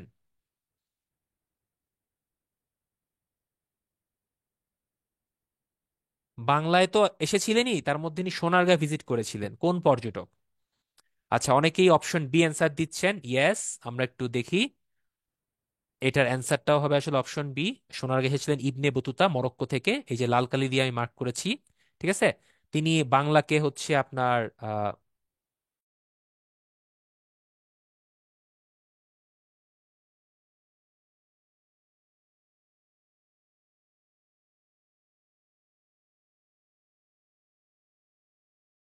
নিশ্চয়ই একটা অবস্থা বিরাজ করতেছে, কিন্তু সম্পদে পরিপূর্ণ এবং প্রাচুর্যে পরিপূর্ণ। এটাকে হচ্ছে উনি দোজকিপুর নিয়ামত বলেছিলেন। যাই হোক, মানে সাহিত্যের ভাষায় ব্যাখ্যা করেছিলেন। আচ্ছা, এবার আমি একটু আপনাদেরকে ছোট করে বাঙালি জাতির উৎপত্তি বলবো। আমার পরের স্লাইডগুলোতে ডিটেলস লেখা আছে যে কারা কবে এসেছেন, কিন্তু আমি একটু আপনাদেরকে হালকা করে এটার মাধ্যমে ব্যাখ্যা করব। বাঙালি জাতি, আজ যে আমরা বাঙালি হিসেবে নিজেদেরকে বলি, এটা কিন্তু একদিনে হয়নি। বাঙালি জাতি এসেছে অনেক মিশ্রণে। তো মিশ্রণটা কিরকম হলো? বাঙালি জাতির মিশ্রণকে বলা হয় হচ্ছে দুই টাইপের মিশ্রণ মেইনলি হয়েছে। একটা হচ্ছে অনার্য, অন যোগ আর্য, বা অনা যোগ আর্য মানে আর্য নয়, বা প্রাক আর্য, আর্যদের পূর্বে যারা ছিল। আর দুই নাম্বারটা হচ্ছে আর্য জনগোষ্ঠী। তো এই প্রাক আর্য বা অনার্য বা আর্য পূর্ব নরগোষ্ঠী যাই বলি না কেন, এদের মধ্যে থেকে যারা আগে এসেছিলেন তাদের মাধ্যমেই হচ্ছে শঙ্করায়ন হয়েছে, একে অন্য গোত্রে বিবাহ হয়েছে, বংশবিস্তার হয়েছে, এর মাধ্যমেই কিন্তু বংশগুলা ধীরে ধীরে রূপান্তরিত হয়েছে। তো সর্বপ্রথম হচ্ছে ভারতবর্ষে আগমন করেছিল নেগ্রিটো জাতি বলা হয়। নেগ্রিটো জাতি এসেছিল হচ্ছে ভারতবর্ষে আপনার অনেক পূর্বে, প্রায় 20,000 বছর পূর্বে। এবং বলা হয় হচ্ছে তারা অনেকটা কালো এবং আফ্রিকা থেকে এসেছিল, এই জন্যই তাদেরকে নেগ্রো। আপনারা যদি কখনো স্প্যানিশ পড়াশোনা করেন, স্প্যানিশে নেগ্রো মানে হচ্ছে ব্ল্যাক। তো সেখান থেকেই ইংরেজিতে আমরা অনেক সময় নিগ্রো বলি। তো ওখান থেকেই নেগ্রিটো শব্দটার উৎপত্তি হয়েছে, বা নেগ্রিটো থেকেই হচ্ছে এই শব্দগুলা এসেছে মতান্তরে ধরে নেওয়া হয়। তো তারা ছিল হচ্ছে একটু খর্বাকৃতির, মাথার চুলগুলা কোকড়ানো এবং দেখতে একটু কালো, ঠোঁটগুলো একটু মোটা, মানে বর্তমান আফ্রিকান আমরা যদি চিন্তা করি, তাদের যে চেহারা বা শারীরিক বৈশিষ্ট্যগুলা সেগুলো তাদের মধ্যে ছিল। তো তারা এসে হচ্ছে বাংলা বিভিন্ন জায়গায় ছড়িয়ে পড়েছিল। এরপরে অনেক বছর পর, প্রায় 15,000 বছর পর, অস্ট্রিক জাতি হচ্ছে আপনার বাংলাদেশে বা তৎকালীন বাংলায় প্রবেশ করে। এবং তারা এসেছিল কোত্থেকে? তারা এসেছিল বাংলার দক্ষিণ থেকে বা দক্ষিণ পূর্ব এলাকা থেকে। অর্থাৎ ভারতবর্ষের দক্ষিণ পূর্বে কারা আছে? সাউথ ইস্ট এশিয়ান যে কান্ট্রিগুলা, ইন্দোনেশিয়া, মালয়েশিয়া বা এই টাইপের দ্বীপ রাষ্ট্র যেগুলো। এবং আরো যদি আমরা দক্ষিণ পূর্বে যাই, তাহলে পাবো হচ্ছে ওশেনিয়া মহাদেশ বা অস্ট্রেলিয়া, নিউজিল্যান্ড। তখন বৃহত্তর অস্ট্রেলিয়া ছিল। তো এই অস্ট্রালয়েড যারা, বা যারা হচ্ছে এই ইন্দোনেশিয়ার সাথে সংকরায়িত হয়েছে, তাদেরকেই বলা হয় হচ্ছে অস্ট্রিক। অস্ট্রালয়েড, অস্ট্রেলিয়া থেকে অস্ট্রালয়েড, সেখান থেকে অস্ট্রিক। জিনিসগুলো কিন্তু আপনার বুঝতে হবে। অস্ট্রিককে বাংলায় বলা হয় হচ্ছে নিষাদ। তো এই জাতি যখন আসলো, দেখলো যে তারা একটু ধবল টাইপের। ধবলের বাংলা হচ্ছে সাদা বা একটু উজ্জ্বল গাট্ট বর্ণ। এবং তাদের চুলগুলা হচ্ছে স্মুথ কালো, সুন্দর, চোখ কালো। এবং তারা একটু আকার আকৃতিতে খর্বাকৃতি নয়, একটু বড়সড়। তো সব মানে স্বভাবতই তখনকার যুগে, মানে খ্রিস্টপূর্ব 5,000 বছর আগের কথা বলছি, ওই সময় কিন্তু মানে মানুষের অ্যাপিয়ারেন্সটাই গুরুত্বপূর্ণ বেশি ছিল। মানুষের জ্ঞান বুদ্ধি কেমন কি, এটার থেকেও বেশি ম্যাটার করতে হচ্ছে যে কার মানে এক্স ফ্যাক্টর কার মধ্যে আছে। মানে তো আগেকার যুগে বিবাহ কিভাবে হতো? এই যে আমি আপনারে পছন্দ করি, আপনি আমাকে পছন্দ করেন, ব্যাস বিয়ে হয়ে গেল দুজনের। এরকম তো কিন্তু আগে ছিল না। আগে ছিল হচ্ছে, মনে করেন আপনি একটা মেয়েকে পছন্দ করেন, সমস্যা নাই, কিন্তু আপনার থেকে শৌর্য বীর্যে পরিপূর্ণ, বা আপনাকে পরাজিত করতে পারে, সেটা কুস্তিযুদ্ধের মাধ্যমে হোক, তলোয়ারের মাধ্যমে হোক, বা ডুয়েলের মাধ্যমে হোক। যেটা ব্রিটিশ ভারতে হয়েছিল, ডুয়েল লড়াই হতো। কেউ কাউকে অপমানিত হলেই ডুয়েল চ্যালেঞ্জ দিত। এরকম অনেক ডুয়েল হয়েছে। সত্যজিৎ রায়ের একটা গল্পও আছে ডুয়েল নিয়ে, যাই হোক। তো এই ধরনের মাধ্যমে হচ্ছে আপনার আসলে শ্রেষ্ঠত্ব নির্ধারণ করা হতো। তো আপনাকে মনে করেন কেউ একজন এসে পরাজিত করলো, তো আপনি যার যে মহিলার সাথে বা যে মেয়ের সাথে ছিলেন, সে তখন তার হয়ে যায়। মানে ব্যাপারগুলো এরকম ছিল যে জোর যার, বা যার হচ্ছে শৌর্য বেশি সেই দখল করে নিবে। তো যখন অস্ট্রিকরা বা নিষাদ জাতিটা আসলো, দেখা গেল তাদের বল বেশি, তারা লম্বা চওড়া, তাদের আকার আকৃতি ভালো, তারা সুন্দর সুঠাম, তাদের মধ্যে কিছুটা জ্ঞান বিজ্ঞান একটু বেশি আছে। তারা ডেফিনেটলি নেগ্রিটোদের পরাজিত করে ফেললো। পরাজিত করে বাংলা বা প্রাচীন বাংলা দখল করলো। এবং দখল করার মাধ্যমে তো এমন না যে নেগ্রিটোদের সবাইকে মেরে ফেলছে, অনেককে স্লেভে পরিণত করছে। কারোর সাথে হয়তো ক্রস সংকরাইজেশন বা আপনার হচ্ছে ম্যারিটাল অ্যাফেয়ার্সও হয়েছে, বা বিবাহ হয়েছে। তো এইরকম দুজনের মধ্যে একটা ক্রস কানেকশন হয়েছে, এটার মাধ্যমে নতুন জাতি তৈরি হয়। তো ভালো কথা।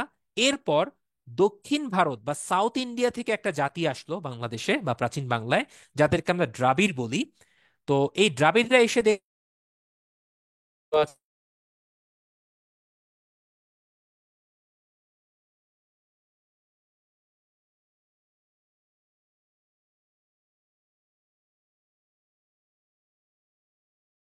তারা ডোমিনেট করেছে।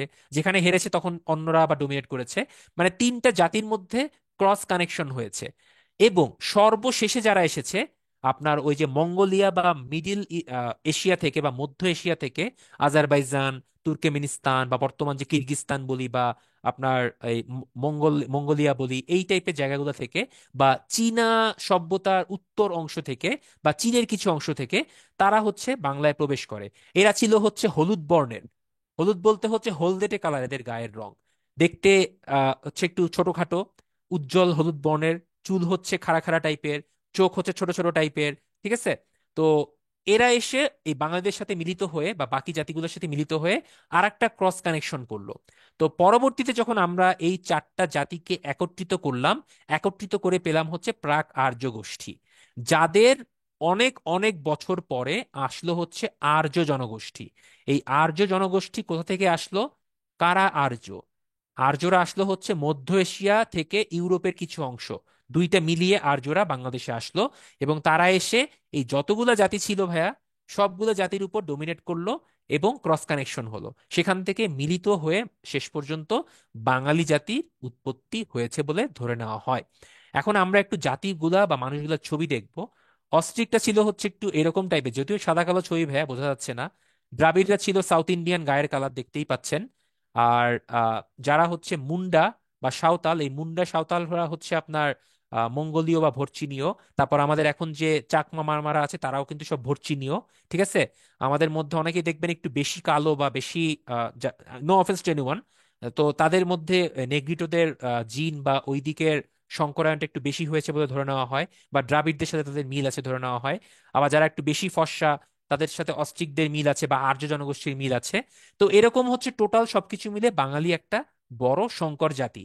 সো প্রিলিমিনারিতে আপনি হয়তো এরকম ছোট ছোট একটা দুইটি ইনফরমেশন পড়বেন, কিন্তু লিখিত পরীক্ষায় যখন বাঙালি জাতির উৎপত্তি আপনাকে লিখতে দিবে, আপনাকে কিন্তু সুন্দর করে এরকম একটা চার্টের মাধ্যমে এবং প্রত্যেকটা জাতির বর্ণনার মাধ্যমে আপনাকে কিন্তু লিখে আসতে হবে।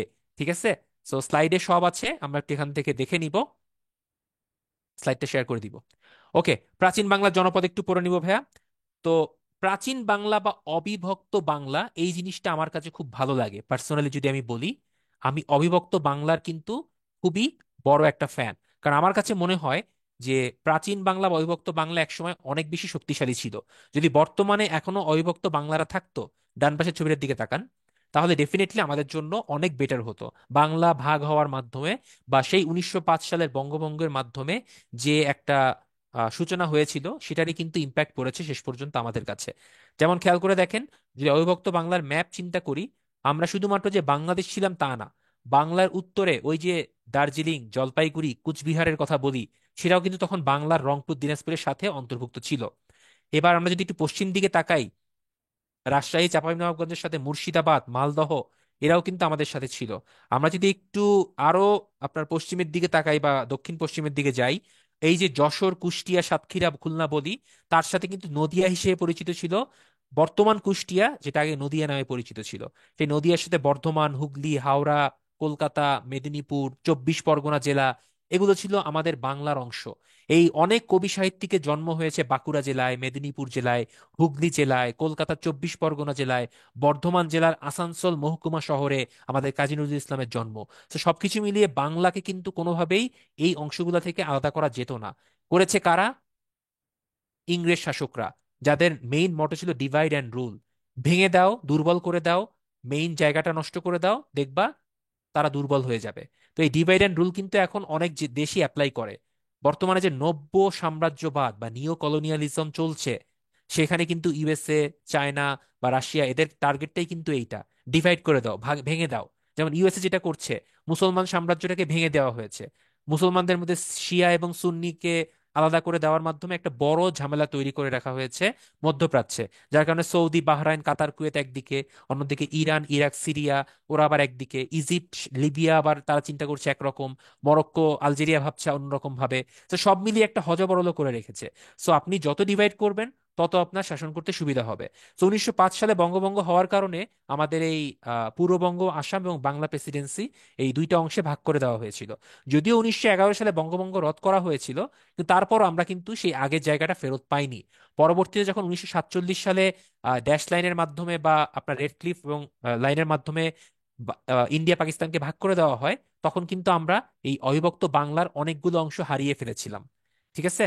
সো আজকে আমরা একটু সেই প্রাচীন বাংলা বা অবিভক্ত বাংলার জনপদগুলা দেখব। আমি একটু ওয়ান বাই ওয়ান বলছি। বড় যে জনপদটা ছিল সেটা ছিল, আমি বলবো, হরিকেল। আমি মিলিয়ে মিলিয়ে পড়াচ্ছি। হরিকেলটা ছিল হচ্ছে দক্ষিণ পূর্ব এবং উত্তর পূর্ব অংশে, অর্থাৎ বর্তমান যে সিলেট এবং চিটাগাং এই পুরো অংশটা ছিল হচ্ছে হরিকেলের মধ্যে। তারপর হচ্ছে আপনার বড় একটা জায়গা ছিল হচ্ছে চন্দ্রদ্বীপ। চন্দ্রদ্বীপ জায়গাটা হচ্ছে বর্তমান যে বরিশাল বা বাকেরগঞ্জ, সেই অংশটাকে চন্দ্রদ্বীপ বলা হতো আগে। এরপর হচ্ছে আপনার মনে করেন হচ্ছে তাম্রলিপ্ত এলাকা, এটা বর্তমান বাংলার মধ্যে নাই। তাম্রলিপ্ত ছিল হচ্ছে এই বর্তমান হুগলি, হাওড়া, মেদিনীপুর, বাঁকুড়া। তো তাম্রলিপ্ত পুরোটাই এখন বাংলার বা বাংলাদেশের বাইরে রয়ে গেছে। রাঢ় জনপদ বলা হতো। এই রাঢ়ের মধ্যে আবার দুইটা পার্ট ছিল, উত্তর রাঢ়, দক্ষিণ রাঢ়। এই যে বিহার, মালদহ এই অংশটা এবং মুর্শিদাবাদ এবং বর্ধমানের উত্তর অংশ, এটা ছিল রাঢ়ের মধ্যে। আবার আমি যদি বঙ্গর কথা চিন্তা করি, বঙ্গ ছিল হচ্ছে একদম মধ্য অঞ্চলটা।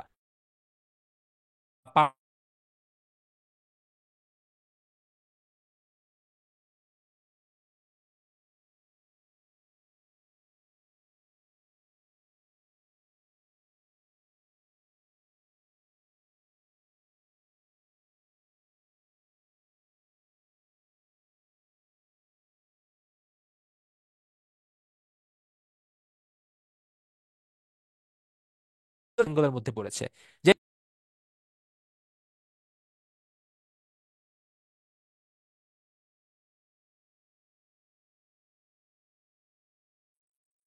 আমি একটু আনমিউট হয়ে গিয়েছিলাম, এবং আমার কানেকশনটা নষ্ট হয়ে গিয়েছিল। আমাকে কি এখন শোনা যাচ্ছে? একটু রেসপন্স করি সবাই। হ্যাঁ ভাই, আপনাকে শোনা যাচ্ছে। আচ্ছা আচ্ছা, সরি, আমার নেটটা একটু ডিসকানেক্ট হয়ে আবার কানেক্ট হয়ে গিয়েছিল, সরি। ওকে। তো যেটা বলছিলাম, তো আমরা এই জনপদগুলো আমাদেরকে একটু পড়তে হবে, এবং রিটেন পরীক্ষাতে মাঝে মধ্যেই এই প্রশ্ন আসে যে প্রাচীন বাংলার জনপদ সমূহের বর্ণনা দিন 10 মার্কের জন্য। তখন কিন্তু আপনাকে সুন্দর করে এই বর্ণনাগুলো দিতে হবে। এই বঙ্গের কথা বলবেন, পুন্ড্র, গৌড় এগুলো সম্পর্কে লিখতে হবে। হরিকেল, সমতট, বরেন্দ্র, চন্দ্রদ্বীপ এগুলো লিখতে হবে। সো প্রাচীন বাংলার জনপদ খুবই গুরুত্বপূর্ণ একটা অংশ। ঠিক আছে। আচ্ছা। তো আজকের ক্লাসে আমার টার্গেটটা ছিল হচ্ছে আপনাদেরকে প্রিলি এবং রিটেনের পুরো ডিটেলস একটা ওভারভিউ দেওয়া, কিভাবে পড়লে একটু ভালো হয় সেটা একটু আইডিয়া দেওয়া, এবং হচ্ছে আমার মেইন টার্গেটটা ছিল হচ্ছে আপনাদেরকে ক্যালেন্ডারটা একটু ভালো করে বোঝানো। কারণ এই ক্যালেন্ডারটা বুঝতে পারলে আপনাদের এর পরবর্তী যে ক্লাসগুলো করবেন আমার সাথে, বাংলাদেশ অ্যাফেয়ার্স এর 2, 3, বা আমরা যে প্রতিটা সাম্রাজ্য নিয়ে যখন পড়াশোনা করব, তখন আপনার কাছে অনেক সহজ হবে। তো সেটা ছিল আমার মেইন টার্গেট। তো আমি সেটা কমপ্লিট করলাম, এবং প্রাচীন বাংলার জনপদ এবং সাথে হচ্ছে আমরা বাংলার ইতিহাস এবং বাঙালি জাতির উৎপত্তি নিয়ে আলোচনা করলাম। তো আজকের ক্লাসটা আমি আর লেন্দি করব না, আজকের ক্লাসটায় আমি এখানেই ফিনিশিং দিব।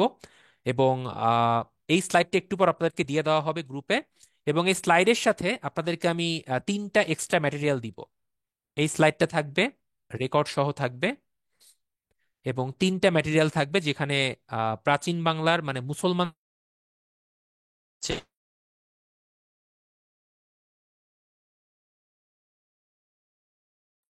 আচ্ছা, আমি কি একটু ইন্টারাপ্ট করতে পারি ইন দ্য মিডল? আহ সেটা হচ্ছে, আপনাদের করা গ্রুপে 3টা কিন্তু ম্যাটেরিয়াল যদি জানানো মোটামুটি হয়েছে। পড়ে আসতে পারেন, তাহলে মোটামুটি আপনার আর কোনো সমস্যা হবে না। স্বাগতা স্যার, কি? আমি কি আম- একটু ইন্টারাপ্ট করতে পারি ইন দ্য মিডল? হ্যাঁ হ্যাঁ, আচ্ছা, শিওর শিওর, সেটা প্লিজ। হচ্ছে, আপনাদের গ্রুপে কিন্তু আজকের দিনের জন্য যে অফারটা, সেটা আমি অলরেডি জানিয়ে দিয়েছি। অফারটা কিন্তু আজকে রাতের মধ্যে শেষ হয়ে যাবে। তো যারা ভর্তি হতে চান, যারা অফারটা অ্যাভেল করতে চান, তারা কাইন্ডলি আজকের মধ্যে একটু ভর্তি হওয়ার চেষ্টা করবেন। আর আমাকে যে নাম্বারে হচ্ছে আপনাদের হোয়াটসঅ্যাপে নক দিতে হবে, আমি ওই নাম্বারটা দিয়ে দিচ্ছি এখানে। এখানে হোয়াটসঅ্যাপে মেসেজ দেওয়ার মাধ্যমে আপনারা হচ্ছে অ্যাডমিট হয়ে যেতে পারেন।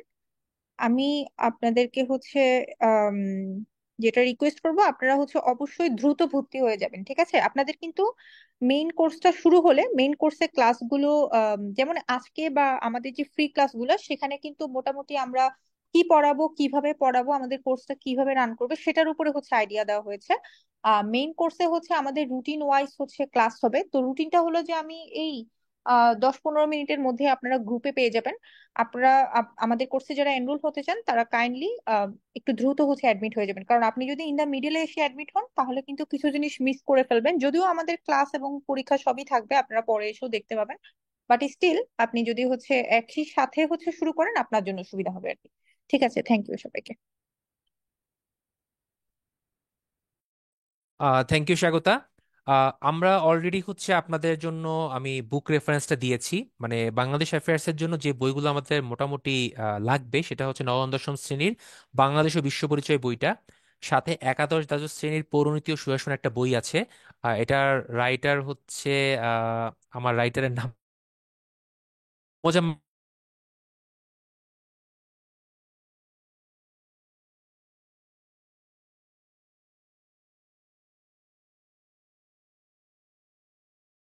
দ্বিতীয় পত্রটা বেশি লাগবে আর কি।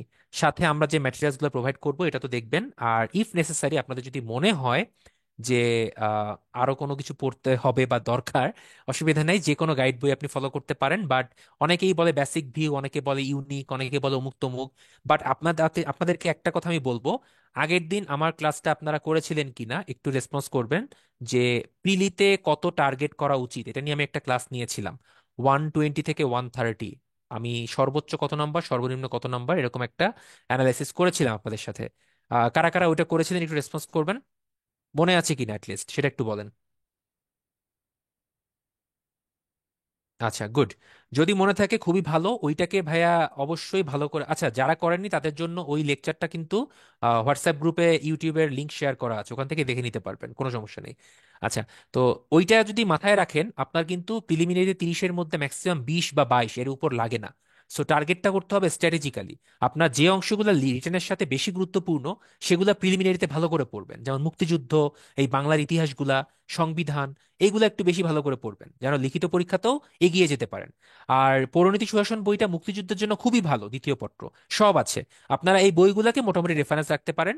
আর যদি কারো ইচ্ছা হয় বা প্রয়োজন হয়, মন চায় যে আমি গাইড পড়বো বা বেসিক ভিউ পড়বো, বা আমি MP3 পড়বো বা আমি ওরাকল পড়বো, আমি কাউকে কোনো বই কিনতে ডিসকারেজ করি না কখনো। এটা আপনার স্বাধীনতা, বই কিনে যদি শান্তি পান কিনতে পারেন।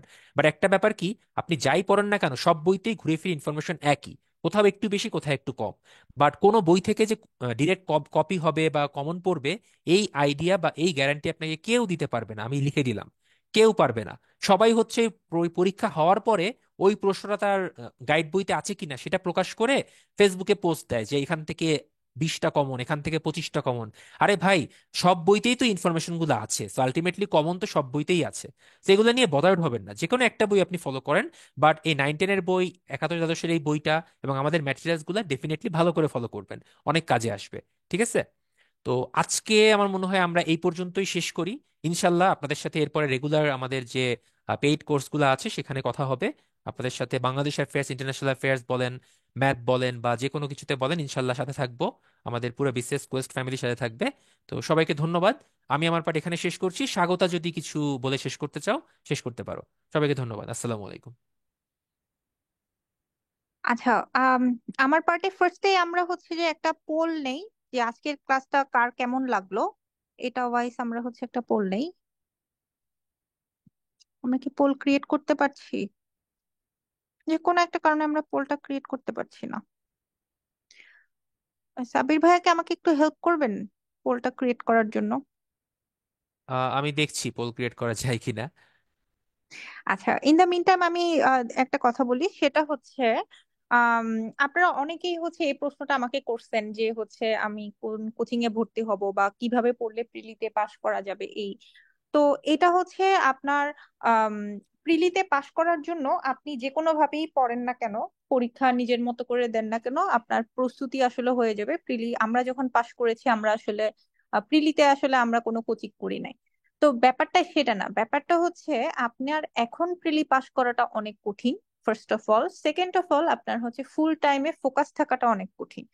তো অ্যাকচুয়ালি অনেকগুলো কোচিং আছে বা অনেকগুলো পরীক্ষা দেওয়ার জায়গা আছে, যেটা বিসিএস কোয়েস্ট অফার করে সেটা হচ্ছে আপনাকে একটা টোটাল সার্ভেইলেন্স বা হচ্ছে মনিটরিং এর মধ্যে রাখা, যেটা আমরা আগামী 6 মাসে আপনাদেরকে রাখবো ইন দিস কোর্স, যেখানে আপনাদের প্রিলি এবং রিটেনের ফুল একটা আমরা মোটামুটি কম্প্যাক্ট একটা কোর্স হচ্ছে আপনাদেরকে করানোর চেষ্টা করবো, এবং সেখানে হচ্ছে আপনাদেরকে আমরা মনিটরিং এর মধ্যে রাখবো যে আপনাদের কতটুকু প্রোগ্রেস হয়েছে। অ্যাজ আপনাদের পরীক্ষা অ্যাকচুয়ালি এখনো বেশ দেরি, কিন্তু আপনাদের প্রোগ্রেসটা দরকার, কারণ ওই পরীক্ষাটা দেওয়ার জন্য আপনারা আসলে খুব বেশি সময় পাবেন না, অর্থাৎ আপনাদের ফুল 1 বছরের মধ্যেই হয়তো বা বিসিএস জার্নিটা শেষ হবে আর কি। দ্যাটস ওয়াই এখন আপনি যদি আমাকে ইন্ডিভিজুয়ালি প্রশ্ন করেন যে হচ্ছে যে আমি কিভাবে প্রস্তুতি নিব বা হচ্ছে আমাদের কোন কোচিং ভালো বা আমি কি শুধু পরীক্ষা দিলেই হবে কিনা, সেখানে আমি যেটা বলবো সেটা হচ্ছে যে আপনি যদি একটা কনস্ট্যান্ট মনিটরিং এর মধ্যে থাকেন, গাইডেন্স এর মধ্যে থাকেন, তাহলে আপনি যে উন্নতিটা করতে পারবেন সেটা কিন্তু আপনি একা একা পড়ে হচ্ছে বা নিজের মতো ফোকাস থাকাটা আসলে টাফ আর কি, এটা অ্যাকচুয়ালি সবার জন্যই টাফ। সো এই জায়গাটাতে হচ্ছে বিসিএস কোয়েস্ট কাজ করতেছে, যেখানে আমরা যে 6 জন এই কোর্সে এখন আছি, এই কোর্সটা আমরা লঞ্চ করেছি, সেখানে হচ্ছে আপনাদের টোটাল প্রোগ্রেসটা হচ্ছে আমরা মনিটর করব আগামী 6 মাসে, যাতে আপনাদের, আমরা কিন্তু খুব বেশি মানুষজনকে আমাদের কোর্সে এনরোল করব না, যাতে আমরা সবাইকে ভালো মতো মনিটরটা করতে পারি। সো যারা আমাদের কোর্সে অ্যাডমিট হতে চান দ্রুত অ্যাডমিট হয়ে যাবেন, এরপর হচ্ছে আমরা অ্যাডমিশন ক্লোজ করে দেবো এন্ড আমাদের কোর্সে আমরা হচ্ছে চলে যাব। ঠিক আছে, এতটুকুই। থ্যাংক ইউ, থ্যাংক ইউ সবাইকে। আমার মনে হয় পোলটা ক্রিয়েট করা যাচ্ছে না, এটা মনে হয় আগে একটু সেট করে নেওয়া লাগতো আর কি। আচ্ছা ঠিক আছে, অসুবিধা নাই, আমরা বুঝতে পারছি, সবাই বলেছেন আজকের কোর্স অনেক ভালো হয়েছে। আহ সাব্বির ভাইয়ের ক্লাস সবসময় অনেক ভালো হয়। ধন্যবাদ সবাইকে আজকে আমাদের সেশনে যুক্ত হওয়ার জন্য। আমি আর 5 মিনিটের মধ্যে আমাদের কোর্সের আজকের যেটা হচ্ছে কন্টেন্ট এবং হচ্ছে আমাদের রুটিন দুটাই হচ্ছে আপলোড করে দিচ্ছি। আপনারা যারা ভর্তি হতে চান কাইন্ডলি দ্রুত ভর্তি হয়ে যাবেন, ঠিক আছে? এবং আপনাদের জন্য কিন্তু আজকে পর্যন্ত একটা বেশ ভালো অফার আছে, অফারটা যারা অ্যাভেল করতে চান তারা দ্রুত ভর্তি হয়ে যাবেন। থ্যাংক ইউ সবাইকে, thank you and good night.